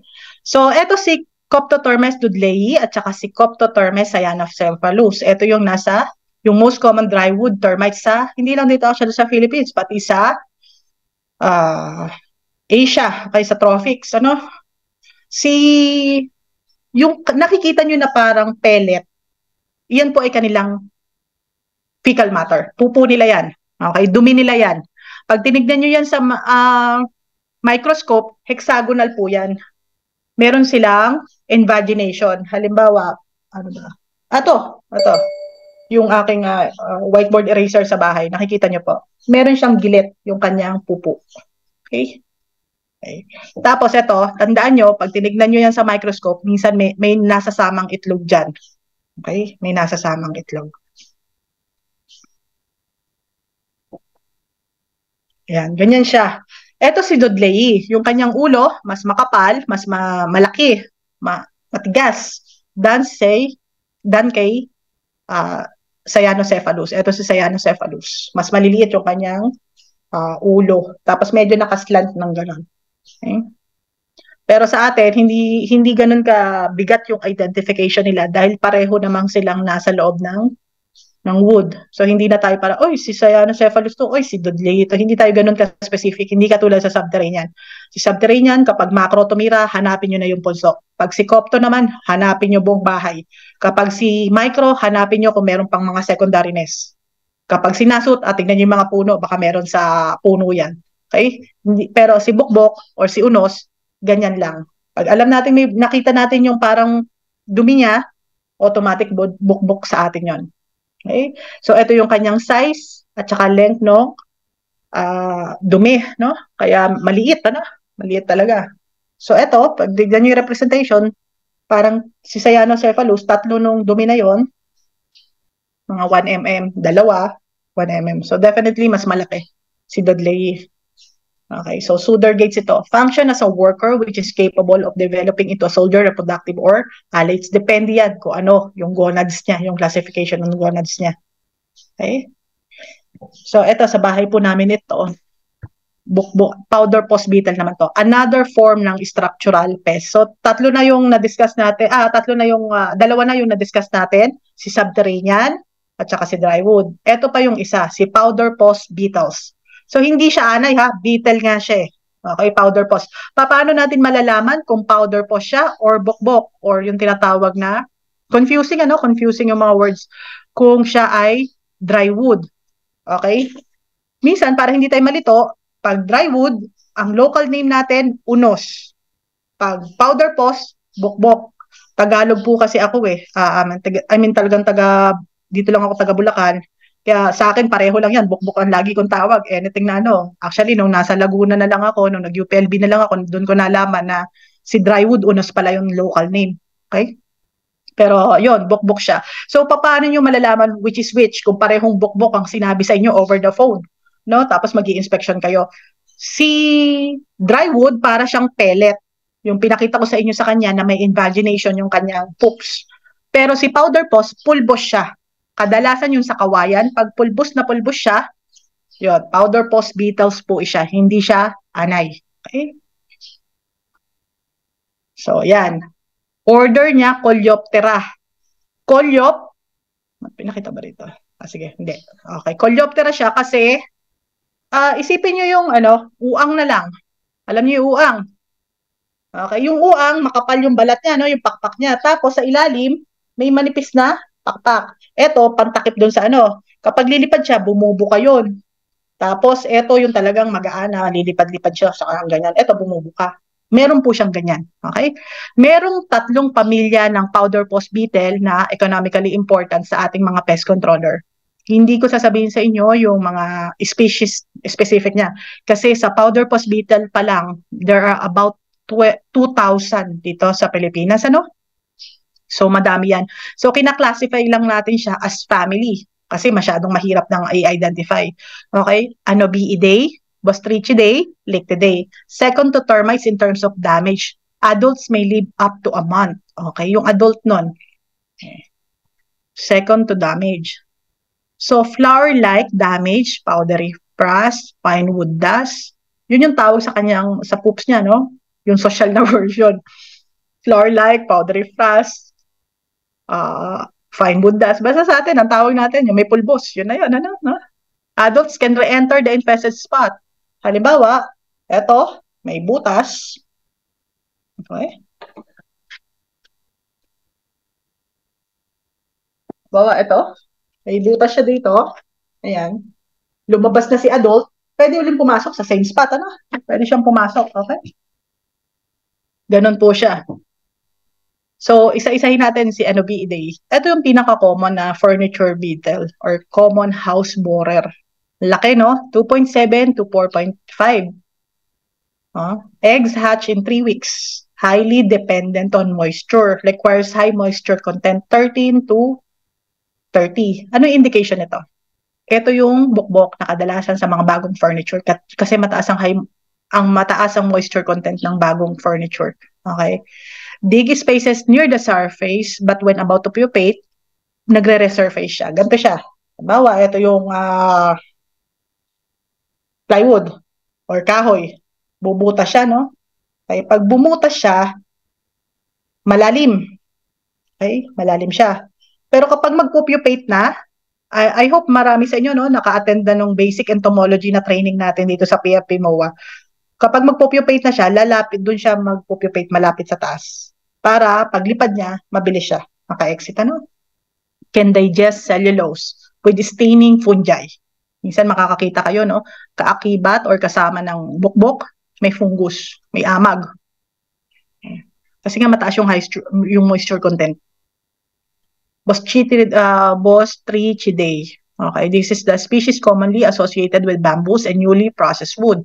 And then yung processed wood, ang tinutukoy dito, yung uso ngayon, yung para siyang lawanet pero actually siya, yung shavings niya, wood shavings, yan yung common doon sa mga niya, sa ganung klase ng furniture. Madalas din siya sa mga kubo-kubo, bamboos.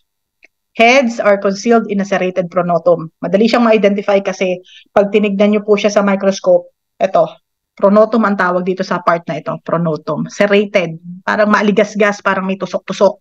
Okay? 2 to 24 ang layo from maliit to medyo malaki, no? Maliit to medyo malaki. Depending on the species. The grub is circular, uok. Okay, no spine. So, yun nakikita po natin saan to? Sa nyog, sa puno ng buko. Okay? Di ba may uok, kinakain? Yan po yun, yung grupo na yun, Bostrichidae. Okay? Uok, yung malaki. Reddish brown to black in color. Life cycle is completed less than a year. Okay? The flower-like damage usually stick together. Yung kanyang dumi, minsan magkakadikit. Okay? Bostrichidae.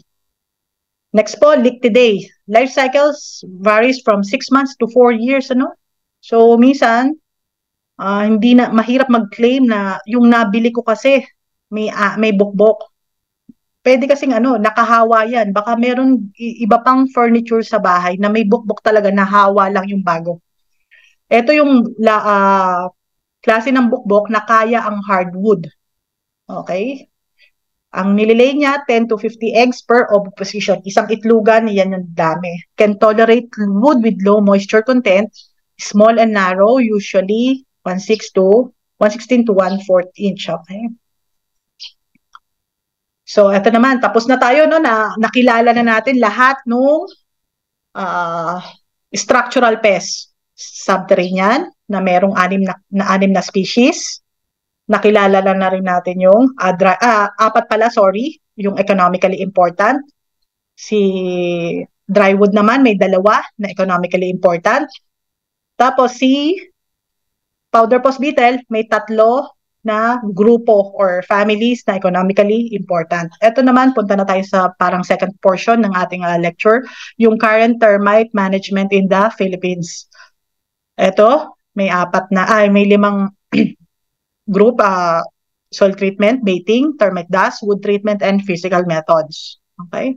Soil treatment, ang tawag natin dito, soil treatment or soil poisoning. Ngayon, hindi natin masyadong ginagamit yung word na soil poisoning. Pero within our group, nag-soil poison kami, nag-soil treat kami. Pero sa kliyente kasi, ini-eliminate natin yung negative impression na, naku, naglason sila ng lupa. Medyo inaano natin yun, inaayos natin yung salita na yun, ano? This is the use of liquid chemicals or soil termiticide, whether as post-construction or pre-construction. Post-construction, ibig sabihin, nakatayo na yung structure dyan, yung bahay dyan, yung building dyan, yung warehouse dyan. Pre-construction, ginagawa or tinatayo pa lang. Okay? Application method, vertical barrier, trenching, rodding, injection, reticulation system. Pag naman horizontal, yung palapad, ganyan, nag-i-spray tayo. Surface spraying ang tawag natin. Okay? So, important terminologies in soil treatment. Dilution rate, amount of chemical in a volume of water. 1:200, 1:400.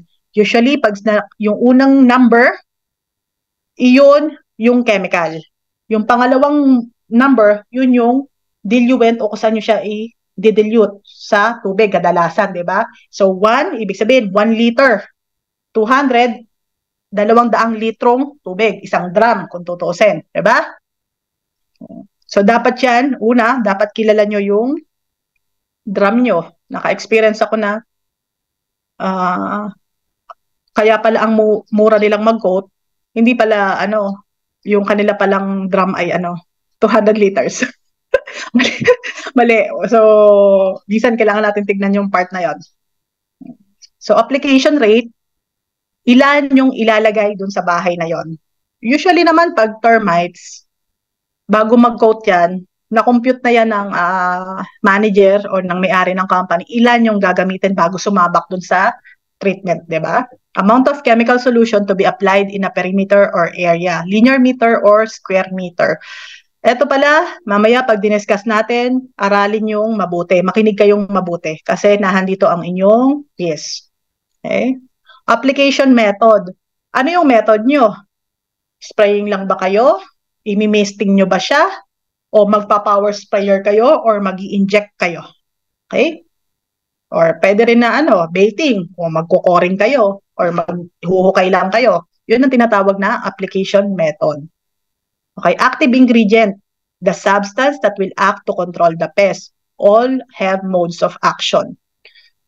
So, dito pumapasok yung knowledge ng pag-attend nyo sa seminars kasi dito nyo malalaman kung effective yung inyong chemical against dun sa anay na yon or dun sa structural pest na gagamitin nyo. Hindi porke loyalista kayo ng isang supplier, always magaling yung chemical. Baka naman iba na yung pesting ina-atake ninyo. Okay? So, alam po yan ni supplier, eto pong product na to, mahusay po ito sa gantong anay, ganito. Pag halimbawa hindi nila nabanggit yung anay na gusto mong i-treat, i-explain ni supplier yon. Bakit? Kasi, minsan okay si repellent, minsan hindi okay si repellent sa ganong klase ng anay. Brand name, yun yung, kayo-kayo na po yan. Kung ano ang inyong favorite na chemical. Different brand names can have a same active ingredient.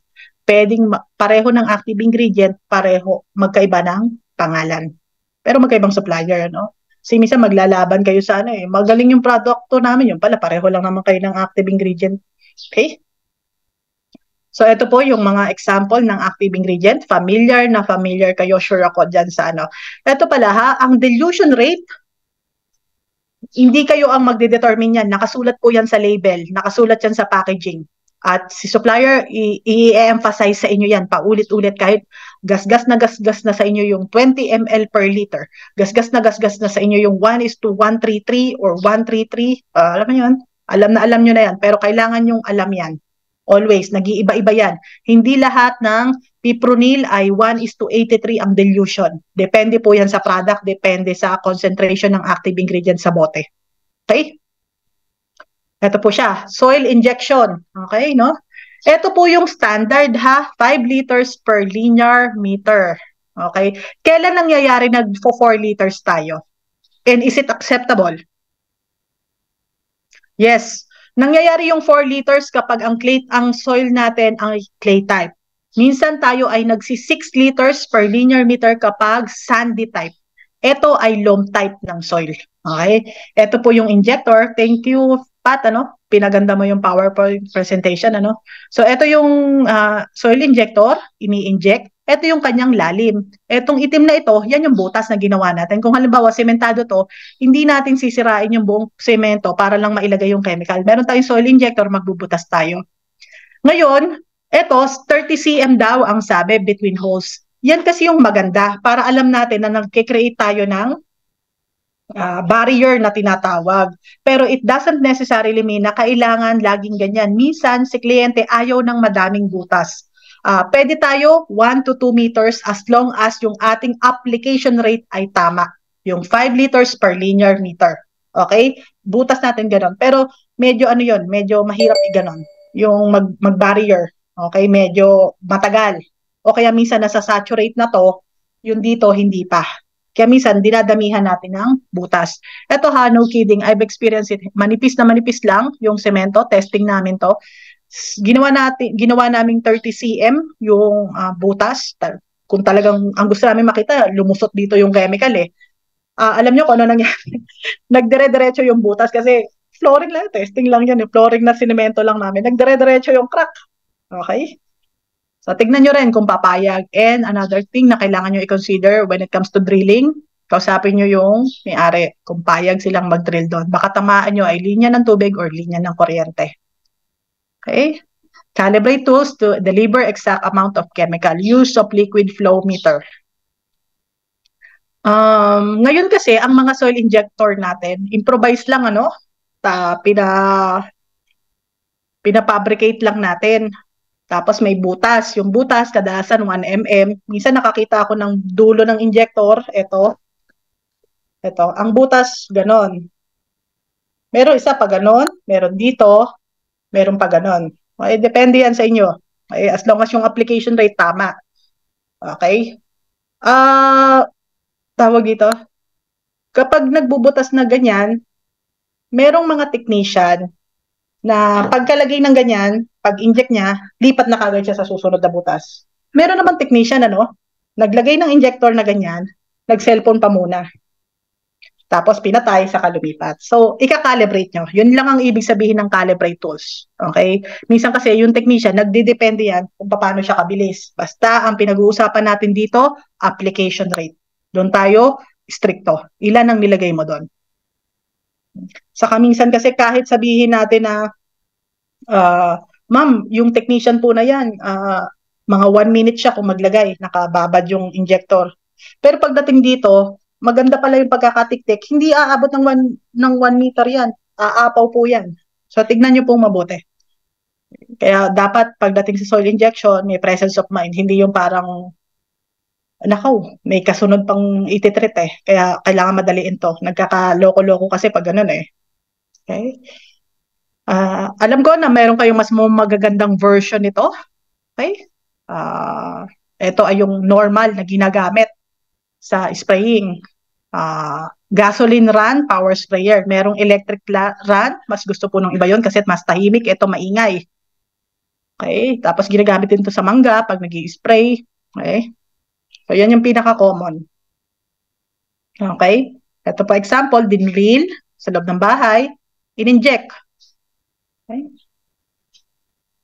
Ito naman, for trenching, ito maganda. Kasi alam nyo na talagang pantay na palibutan nyo. Pero very laborious to. Isipin nyo, huhukayin nyo yan. Magandang gawin yan kapag medyo nasa pre-construction stage pa lang kasi hindi pa nasesementohan yung gilid. Pero minsan kasi, maganda rin mag-inject ng may butas na, mas madali para sa renewal. Alam nyo na kung saan magbubutas. Kasi iyan, pag natabunan na yan at nasementohan na yan, baka hindi nyo na alam kung saan dumaan. Baka may linya ng tubig dyan later on. Okay? Tapos, ito pala yung backfill. Pag ibinalik yung lupa, dapat ititreat din, ha?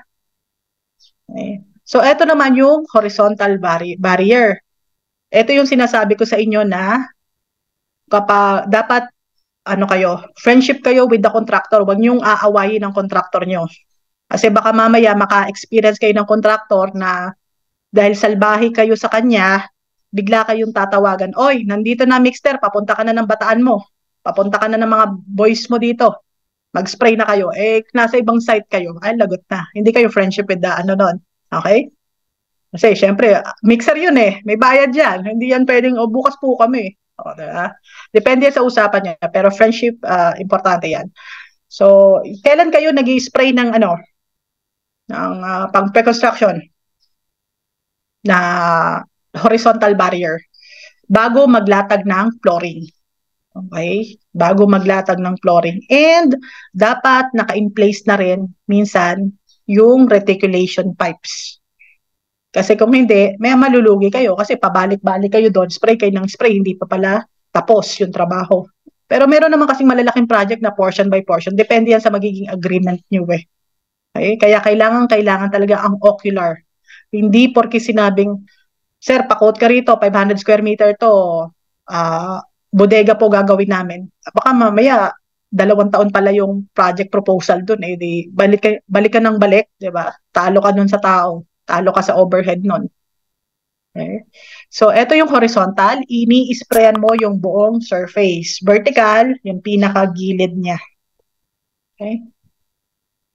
How to compute total chemical solution based from area and perimeter. Ito na po tayo. Makinig na po tayong mabuti.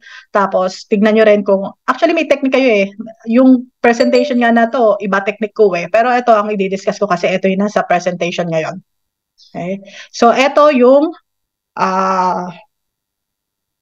tawag ito, yung bahay, no? Example. Ito ha, minsan tatawag sa phone, sasabihin sa inyo, sir, ang aming pong lot area ay 200.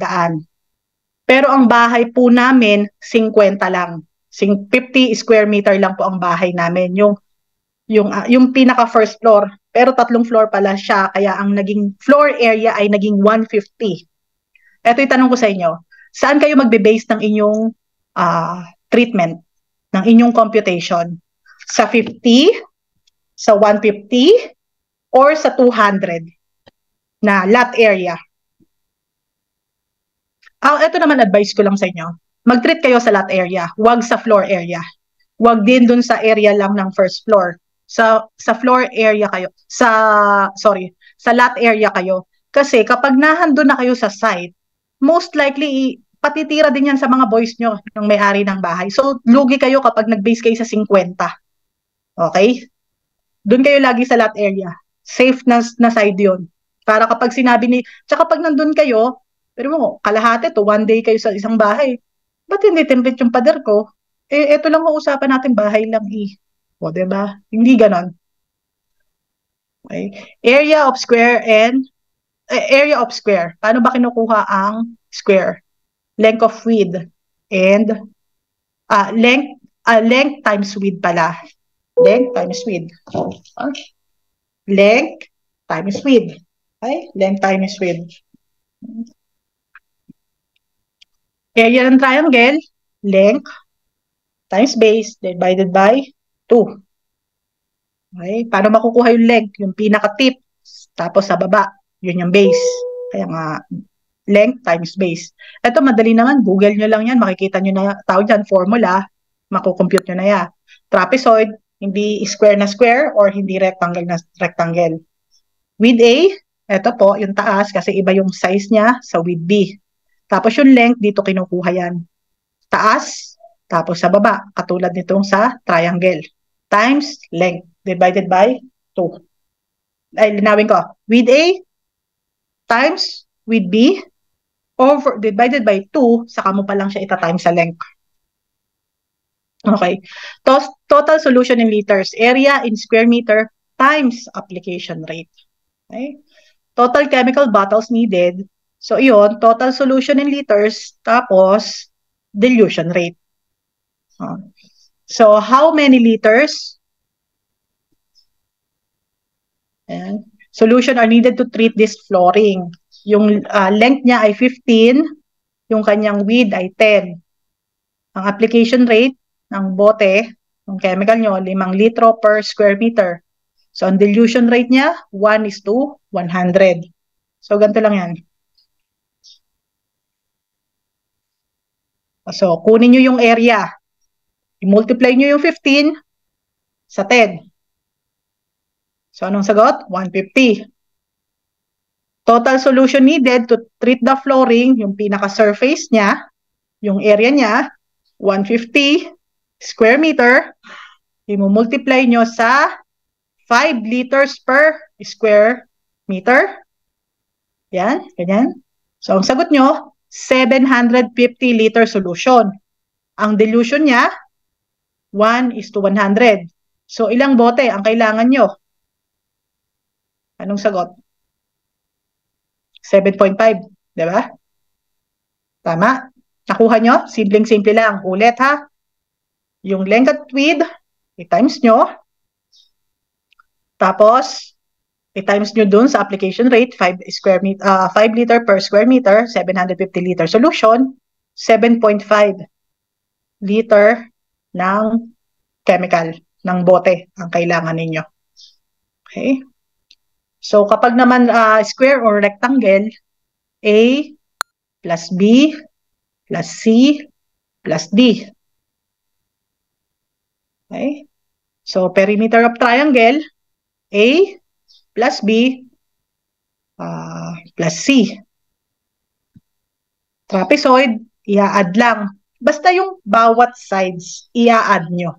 Okay? Tapos, yung perimeter in linear meter, ita-times nyo sa application rate. Ang total chemical bottles needed ay total liters solution in liters sa dilution rate. So, iyan ulit.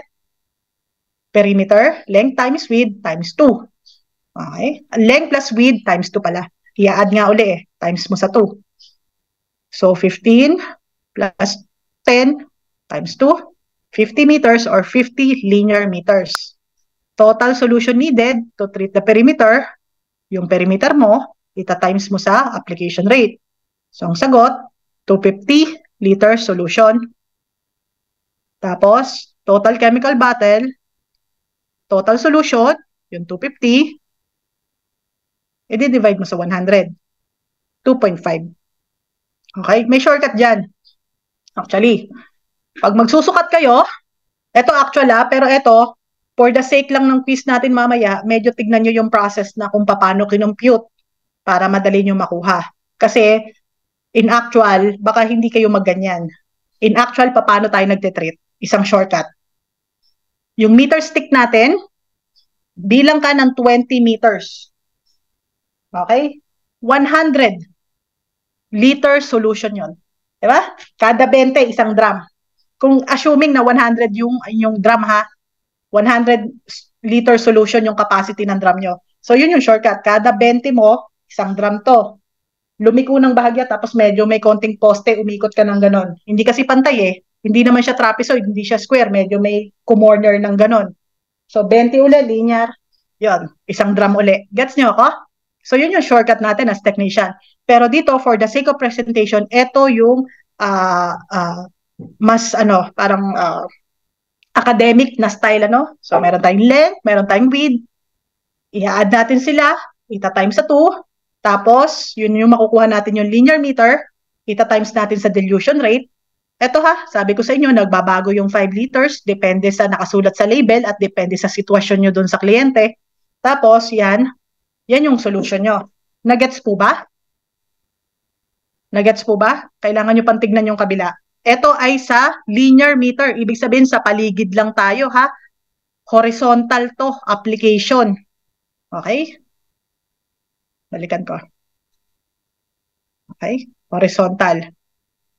Okay? Ito yung mali na kasanayan nating pest controller. Kasi malaki yung pag halimbawa masyado tayo mahal mag-coat, hindi tayo pinipili. Ito yung mali na madalas kong nakikita. Halimbawa yung bahay may anay. Ang budget, ang utos ni manager sa technician, 3 drum yan ang i-apply natin na chemical solution kasi 15 mil lang ang quote ko dyan.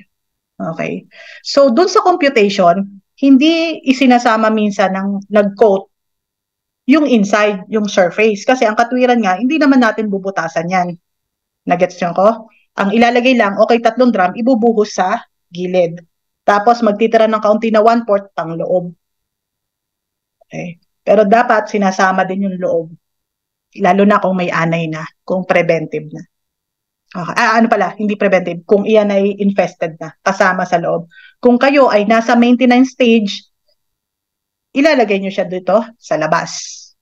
Pwede na yon. Okay? Ito naman yung reticulation system. Ito, yan, ganyan. Okay. Hindi po yan laging ganyan pinagdikit-dikit lang yan in-assume, pero in actual, sinusundan natin yung layout ng bahay, yung paglalagay ng pipes. Okay? Tapos iyan, ang purpose ng demo na yan, ipinapakita kung saan ba dapat yung butas, sa taas or sa baba. So medyo mahaba yung discussion for the reticulation system, pero ganyan po yan. Usually in partnership with a contractor. Pwedeng tayo ang gumawa kung meron tayong skills or nag-training tayo.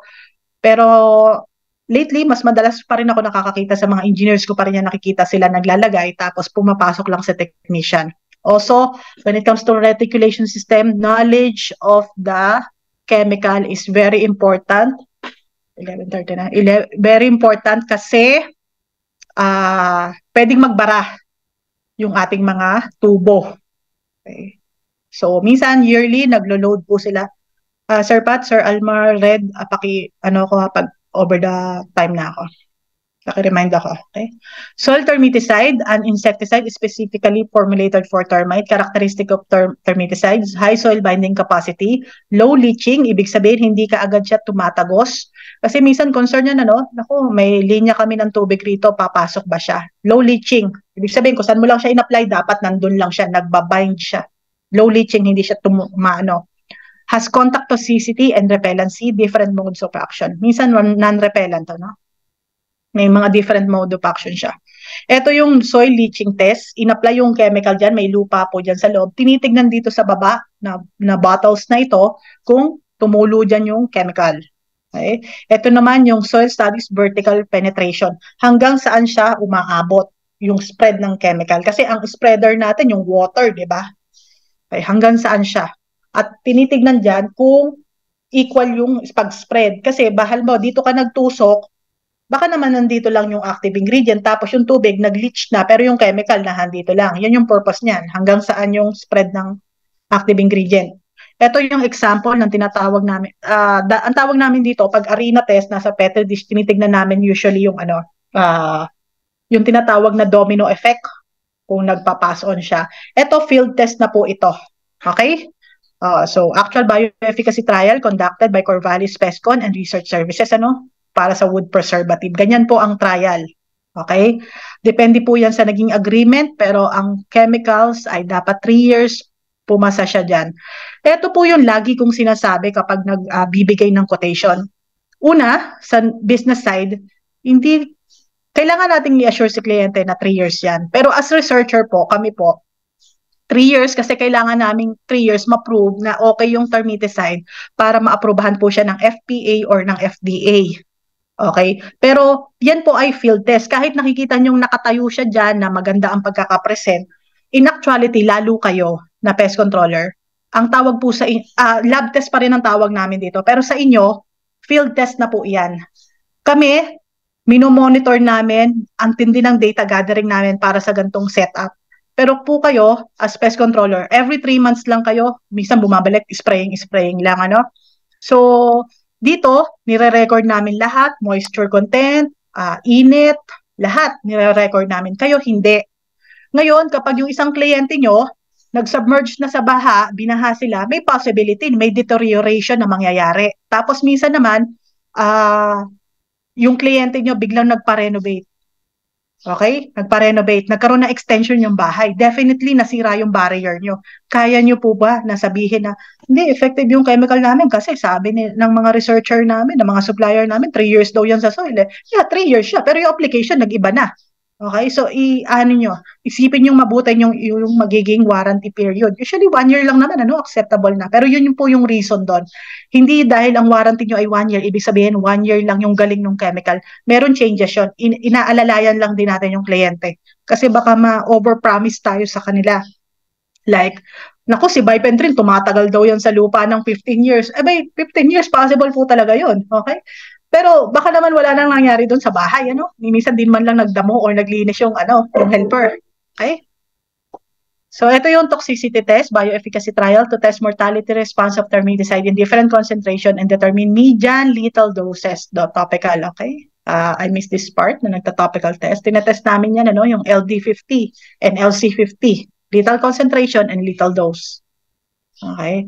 According to mode of action, ito hindi ko na po sa inyo masyadong i-elaborate. Pero basically, kasi masyado na tong scientific, GABA-gated chloride, neonicotinic acetylcholine receptor, sodium channel modulator, acetylcholinease, meron pang BATE, meron pang tawag ito, juvenile hormone. So marami po yan okay? Depende po yan sa active ingredient. Okay? So ito naman yung baiting technique. Use of insect growth regulator. Ang ginagawa ng insect, ito pala, general to. Sa lahat ng insekto, nagmo-molt siya except pag nag-adult stage na siya. Kaya siya nag-iiba-iba ng itsura. Kaya akala natin ibang lahi. Pero actually, nagmo-molt lang siya, naguhunos lang po siya ng balat. Ngayon, si insect growth regulator, pinipigilan niya yung paghunos ng balat na yon. Kaya nga, halimbawa sa anay, ginamitan niyo siya ng baiting technique, yung mandibles niya, hindi na niya mahunos. So, nagiging malambot yung mandibles niya, hindi siya makakagat sa kahoy. So, slow technique ito, pero kasi growth yung pinag-uusapan. Pero, inaano niya, dinidistrap niya yung chitin at saka yung molting process, Okay? Tapos, yung baiting technique, behavioral yung kanyang approach kasi ina-assume niya or ginagrab niya yung chance ng tinatawag na trophallaxis at saka grooming behavior wherein pwedeng ma-pass on yung bait. So in the Philippines, there are 3 commercially available active ingredients: bistriflurone, chlorfluazoron, hexaflumoron. Okay. So yan, alam nyo na yung mga brand names sila. Ito naman yung dusting, simple apparatus, meron siyang puffer, tapos kine-carry niya yung mga powder. Ginagamit natin siya kadalasan sa sa electrical. Okay. So, kasi sa electrical socket, hindi tayo makapag-spray, mga electrical conduits, hindi tayo makapag-spray, hindi rin tayo makapag-bait kasi basa. So, dusting yung ating ginagamit. Okay, ito yung mga common arsenic, termite dust, arsenic, boron, IGR, silica powder, entomophagenic fungi, contact toxicants. Contact your supplier po kung ano yung available sa kanila. Okay. So, wood preservative, chemicals with binders specifically for wood preservation and remedial treatment of insects that attack wood for termites and powder puff beetle. Commonly applied by brushing or spraying or injection. Hindi lang po yan. Meron din siyang swimming pool type na application. Merong maraming mga exporter po ng mga food manufacturing and na nag-export.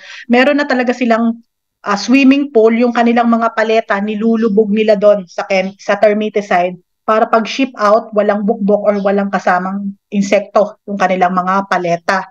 In fact, merong naging concern sa akin dyan Meron tumawag, ang sabi nila sa akin, "Ma'am, grabe po yung nangyari sa amin doon sa swimming pool namin ng may chemical kasi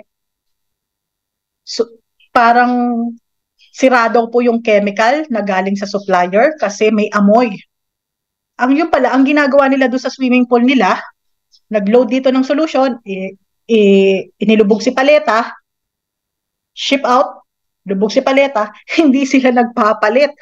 Wala silang drain noon, lagay lang silang lagay. Pag nauubos na, lalagay lang. Syempre, kumakatas po yung kahoy, nag-iiba yung yung properties ng chemical. Okay? So, kaya pala siya ang baho-baho. Kasi, isipin nyo, hindi nagpalit, parang binabanlawan yung mga kahoy doon. And there's a specific application time para doon, Hindi porke binabad nyo doon yung kahoy, like for example, 30 minutes or 1 hour or 1 day, we're good. Okay? Hindi ganon. Kasi baka mamaya yung kahoy, yung paleta type, ay hindi magandang klase ng kahoy, lubog nyo doon, madudurog yun. Hindi maganda, Tapos, eto pa, isa, tandaan nyo na iba yung properties ng chemical na wood preservative kung tawagin versus sa mga termiticide na ginagamit natin sa soil.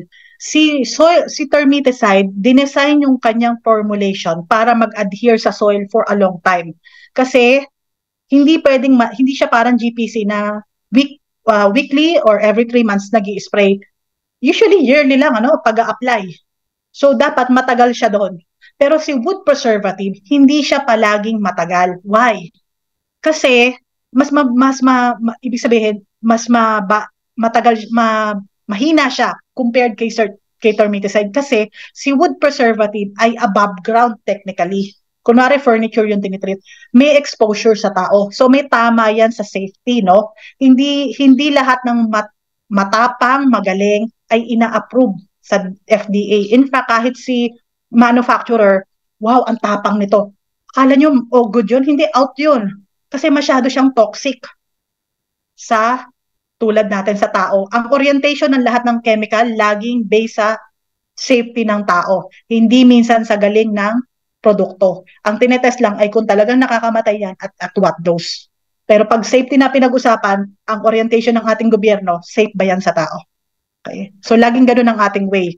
So for example, minsan may cabinet sasabihin, in-sprayan namin yan ng soligno, may bakit po kami inanay? Wood preservative siya ha, wood preservative. Paano kung naglagay ka ng solignum, yung pala may tama na siya sa loob? Lalo mo actually pinadami siya sa loob. Okay? Kasi may wood preservative ka, hindi siya makalabas. Gets nyo? Okay? So, ito, commonly applied by brushing or spraying or injection, active ingredient na available. Kadalasan sa kanila, synthetic pyrethroids, Paano natin malalamang, siya, pyrethroids? Ang clue, except kay phenvalerate, halos lahat sila may trin-trin sa dulo. Pag basta may trin-trin yan, pyrethroids na yan. Yun lang yung clue dyan. Fumigation, process of controlling or eliminating undesirable organism by use of special gases. Meron po ba sa inyo mga accredited or nagpo-fumigate dito? Okay? Methyl bromide, phosphine gas. Okay? Sinisil off yan.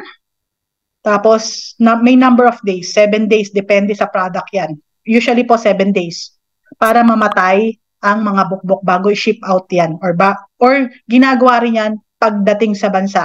Kailangan i-fumigate siya kasi kung may dala po yan na insekto galing ibang bansa, dapat hindi yan kumalat dito sa Pilipinas. Ang fumigation ay completely different discipline when it comes to pest control. It's a type of pest control pero completely different. Hindi siya GPC type, hindi siya soil treatment type. Fumigation siya, may sarili siyang mundo. Kasi matindi po yan sa safety dahil gases na ang kanilang pinag-uusapan. Okay? Use of physical barriers naman, these are organic termite-proof materials used to create a barrier between soil and structure. Physical, usually, ito ay may kinalaman na sa mga contractor.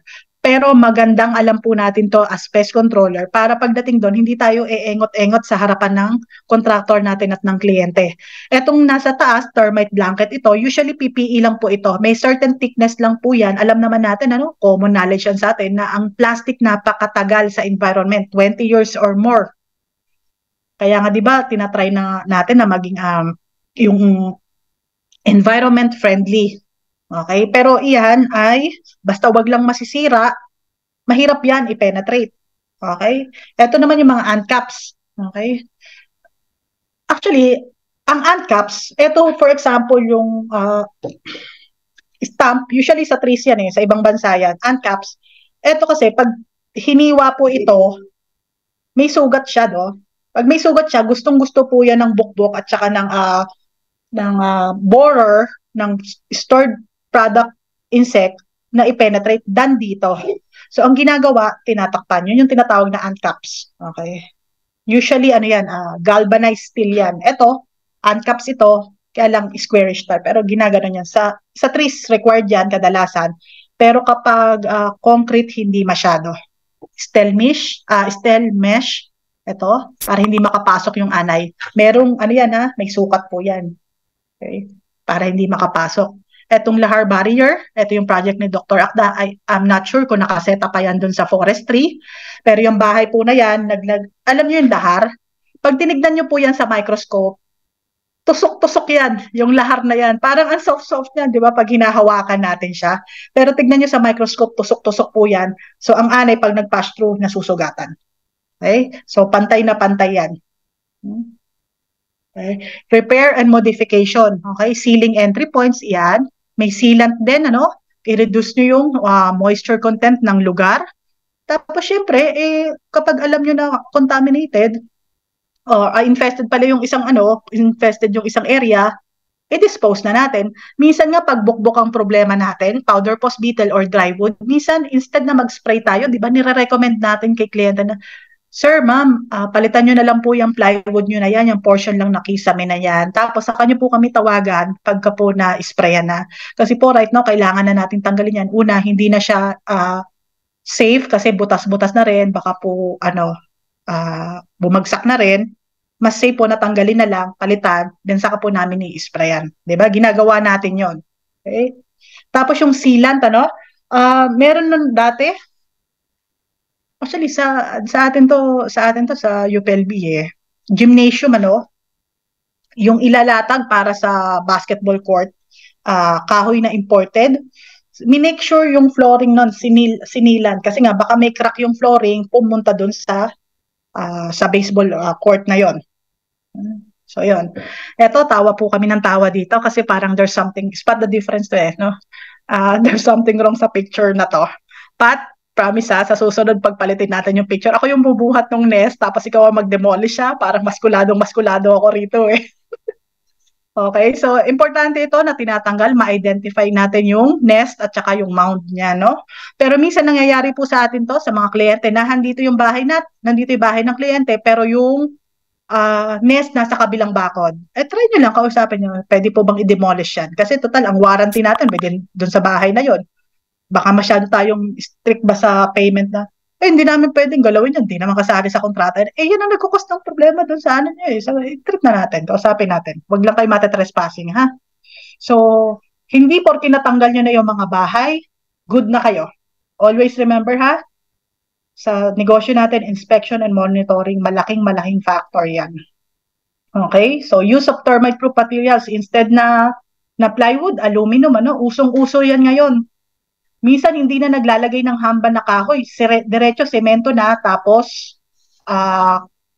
pintuan. Tapos ngayon, ang mga pintuan, ang design, plastic sila, pero mukhang kala mo, nara na maganda. Diba? Tapos ito, sabi rito sa isang test ni Dr. Garcia, cement fiber boards, Hardiflex are tested to be resistant to termites. Naka-experience kayo nito, no? Sure ako. Ma'am, sir, bakit po ganito? Naka-Hardiflex po ako. Sabi, akala anti-anay ito. Bakit po kami inaanay? Oo nga, naka-Hardiflex ka. Pero yung pamakuan mo naman, lahat kahoy, lahat good lumber, coco lumber. O di ganun din, dinaanan si Hardiflex, naggawa ng tunnels. Tapos, doon naman ang kumain, di ba? So, nakita nila yung Hardiflex, may tunnel minsan. Akala nila, kala ko totoo, hindi pala totoo, no? Okay? So, anti-anay si Hardiflex, pero kapag meron pang other portion na may cellulose, kakainin din. Oh, by the way, sa cellulose pala ha, tandaan nyo, anything na with cellulose ay kinakain na ang anay. Yun ang kanilang clue. Ano yung mga bagay na may cellulose? Definitely, kahoy. Ito yung dahon, papel, may cellulose yan. Kurtina, damit, pera. Okay? Yung isang show ni Almar, di ba? Yung pera, inanay. Kasi may cellulose po yun. Kinakain yan. Okay? Tayo rin naman, kumakain din naman tayo ng cellulose tayo mga tao. Alam niyo, siopaw. Diba may papel yon. Minsan nakakain naman natin yung papel, lalo na pag malambot na, sasama. Okay? So nakakain na tayo ng cellulose. Okay? So that's all for this morning. I hope you learned a lot and thank you. Thank you po sa lahat. Magkukwis na po tayo.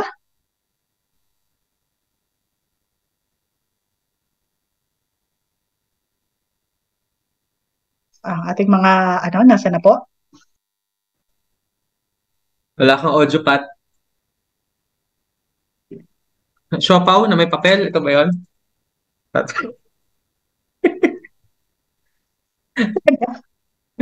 Okay.